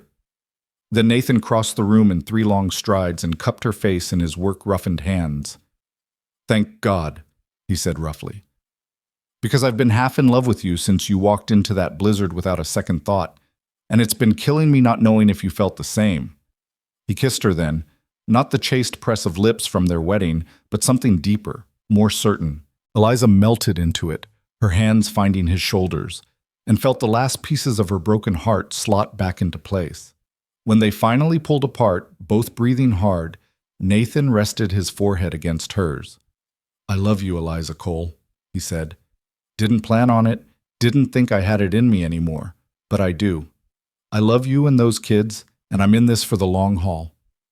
Good, Eliza whispered, because I'm not going anywhere. They stood like that for a long moment, just breathing together, and then Nathan pulled back with a crooked smile. Those curtains look ridiculous, by the way. Eliza laughed, a real laugh, bright and free. You have terrible taste. That's why I married you, to fix it. I thought you married me for my cattle herding skills. That too, Nathan agreed, pulling her close again, among other things. The first calf arrived on a warm April evening, when the snow had finally melted enough to reveal green grass beneath. Nathan and Thomas were out checking the herd when they found the cow in labor, and Nathan sent Thomas running back to the house for Eliza. Mama, Nathan says to come quick. The calf is coming and he needs help. Eliza grabbed her coat and ran, Abigail and Samuel trailing behind. By the time they reached the south pasture, the calf was half born, and the cow was struggling. "She's a first-timer," Nathan explained, his hands already working to help. "Doesn't know what she's doing. Eliza, I need you to steady her head, talk to her, keep her calm. Thomas, you watch and learn. This is part of ranching."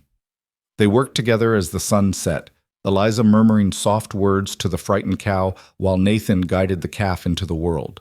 It was messy and difficult, and when the calf finally slid free, slick and struggling, Thomas let out a cheer that echoed across the pasture. "Is it okay?" Samuel asked, peering through the fence rails. "He's perfect," Nathan said, watching the calf struggle to its feet on wobbly legs. "Strong and healthy. We did good." He looked at Eliza across the newborn calf, and she saw pride in his eyes, not just in the successful birth, but in them, in their partnership, their teamwork, their family. As spring deepened into summer, the ranch transformed. The land turned green, wildflowers bloomed in impossible profusion, and the cattle grew sleek and fat on fresh grass. The work was endless, mending winter damage, branding new calves, preparing for the fall roundup. But it felt different now. It felt like building something instead of just surviving. The children thrived in the warmth. Thomas learned to ride properly, sitting proud in the saddle beside Nathan as they checked fence lines. Abigail started a small garden behind the house, growing vegetables and flowers with equal care. And Samuel, finally tall enough to reach the chicken feed, took over morning egg collection with serious dedication.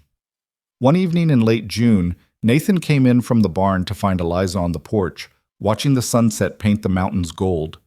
"Beautiful, isn't it?" she said as he settled beside her. "Yeah," Nathan agreed, but he was looking at her, not the sunset. Eliza caught his gaze and smiled.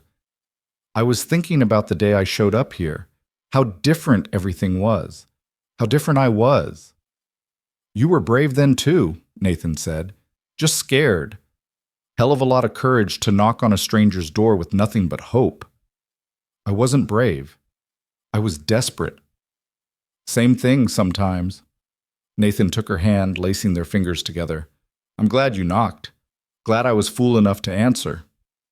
"Best foolish decision you ever made?" Eliza asked. "Best decision, period," Nathan corrected, "foolish or otherwise." They sat in comfortable silence as the sky darkened and stars began to appear. Inside, they could hear the children getting ready for bed, Thomas and Samuel arguing over who got which carved animal, Abigail reading aloud from a book. "I keep waiting for the other shoe to drop," Eliza admitted quietly, "for something to go wrong, for Robert to come back, for the ranch to fail. I keep waiting for this to be taken away." "It won't be," Nathan said firmly. "We've built this together, Eliza. It's ours, yours and mine and the kids. Nobody can take that away." "You sound very certain." "I am certain." He turned to face her fully. "I love you. I love those kids. I love the life we've made here. And I'm not letting anything or anyone threaten it. Not Robert Hart, not bad weather, not my own damn fear. This is our family, and I'll fight for it until my last breath." Eliza felt tears slip down her cheeks, happy tears this time.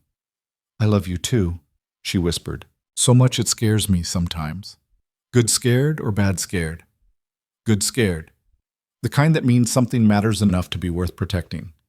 Nathan pulled her close, and they sat like that as full darkness fell, wrapped in each other's arms, listening to their children's voices drift through the open window. A year ago, Eliza had been running, from grief, from Robert, from a future that looked impossibly bleak. Now she was home, truly home, with a man who'd learned to open his heart again, and children who were finally free to just be children. It wasn't the life she'd planned. It was better. "Mama, Nathan, come inside," Abigail called from the doorway. "Samuel made up a story and he wants to tell everyone." Nathan stood and offered Eliza his hand. "Our audience awaits." She took his hand and let him pull her to her feet, and together they walked into the warmth and light of their home, where 3 children waited with eager faces, and Samuel was already launching into a rambling tale about a magic cow who could fly. This was everything, the noise and chaos and love, the daily rhythms of ranch life, the quiet moments of connection and the loud moments of laughter. the steady, honest partnership she and Nathan had built from nothing but need and stubbornness. As Eliza settled on the sofa with Samuel on her lap and Nathan beside her, Thomas and Abigail crowding close, she realized she'd finally stopped running. Not because she'd outrun her past, but because she'd found something worth staying for. A home, a family, a future that stretched out before them like the Wyoming grasslands, vast and beautiful and full of possibility. The story Samuel told was nonsense, something about a flying cow who delivered eggs to children in need, but they all listened like it was the most important tale ever told. And when he finished, Thomas immediately started a story about a magic horse, and Abigail chimed in with details about enchanted chickens. Nathan caught Eliza's eye across the children's heads, and she saw her own wonder reflected there. This, right here, right now, this was the life they'd both thought was gone forever. Not the same as what they'd lost, but whole and real and precious in its own way. Later, after the children were finally asleep and Nathan and Eliza were getting ready for bed themselves, Nathan pulled a small wooden box from the dresser. "I have something for you," he said, suddenly uncertain. Inside the box was a ring, simple silver with a small blue stone that caught the lamplight. "It was my mother's," Nathan explained. "The only nice thing my family ever owned. I gave you my father's ring at the wedding because it was all I had, but this is the one I wanted you to wear." Eliza looked at the delicate ring, then at Nathan's face. "Are you sure? This is a family heirloom." "Your family now," Nathan said simply, "and I want you to have it." He slipped it onto her finger alongside the gold band, and Eliza felt the weight of it settle against her skin like a promise. "Thank you," she whispered. "Thank you," Nathan countered, "for saying yes that day on my porch, for staying, for loving me even when I was too stubborn to see what was right in front of me." "We were both stubborn," Eliza said. "We just learned to be stubborn together instead of apart."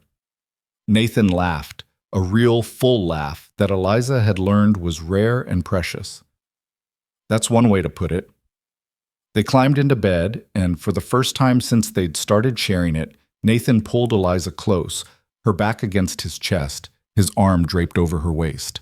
It felt right. It felt like coming home. "I'm happy," Eliza said softly, surprised by the truth of it. "For the first time in a year, I'm actually happy." "Me too," Nathan admitted. "Didn't think I'd ever feel this again, but here we are." "Here we are," Eliza echoed. She fell asleep in her husband's arms, in the house that had become home, with her children safe in the next room, and a future that finally felt secure. The journey from that frozen January morning to this warm summer night had been brutal and strange and nothing like she'd expected. But she wouldn't change a single step of it, because every frozen mile, every moment of fear, every risk she'd taken had led her here, to this man, this family, this life. And that was worth everything. Outside, the Wyoming wind whispered through the grass, and somewhere in the distance, a coyote called to the moon. The ranch slept, peaceful under a canopy of stars, and inside the house, the Cole family, built from broken pieces and stubborn hope, dreamed of tomorrow. Not of survival this time, of living.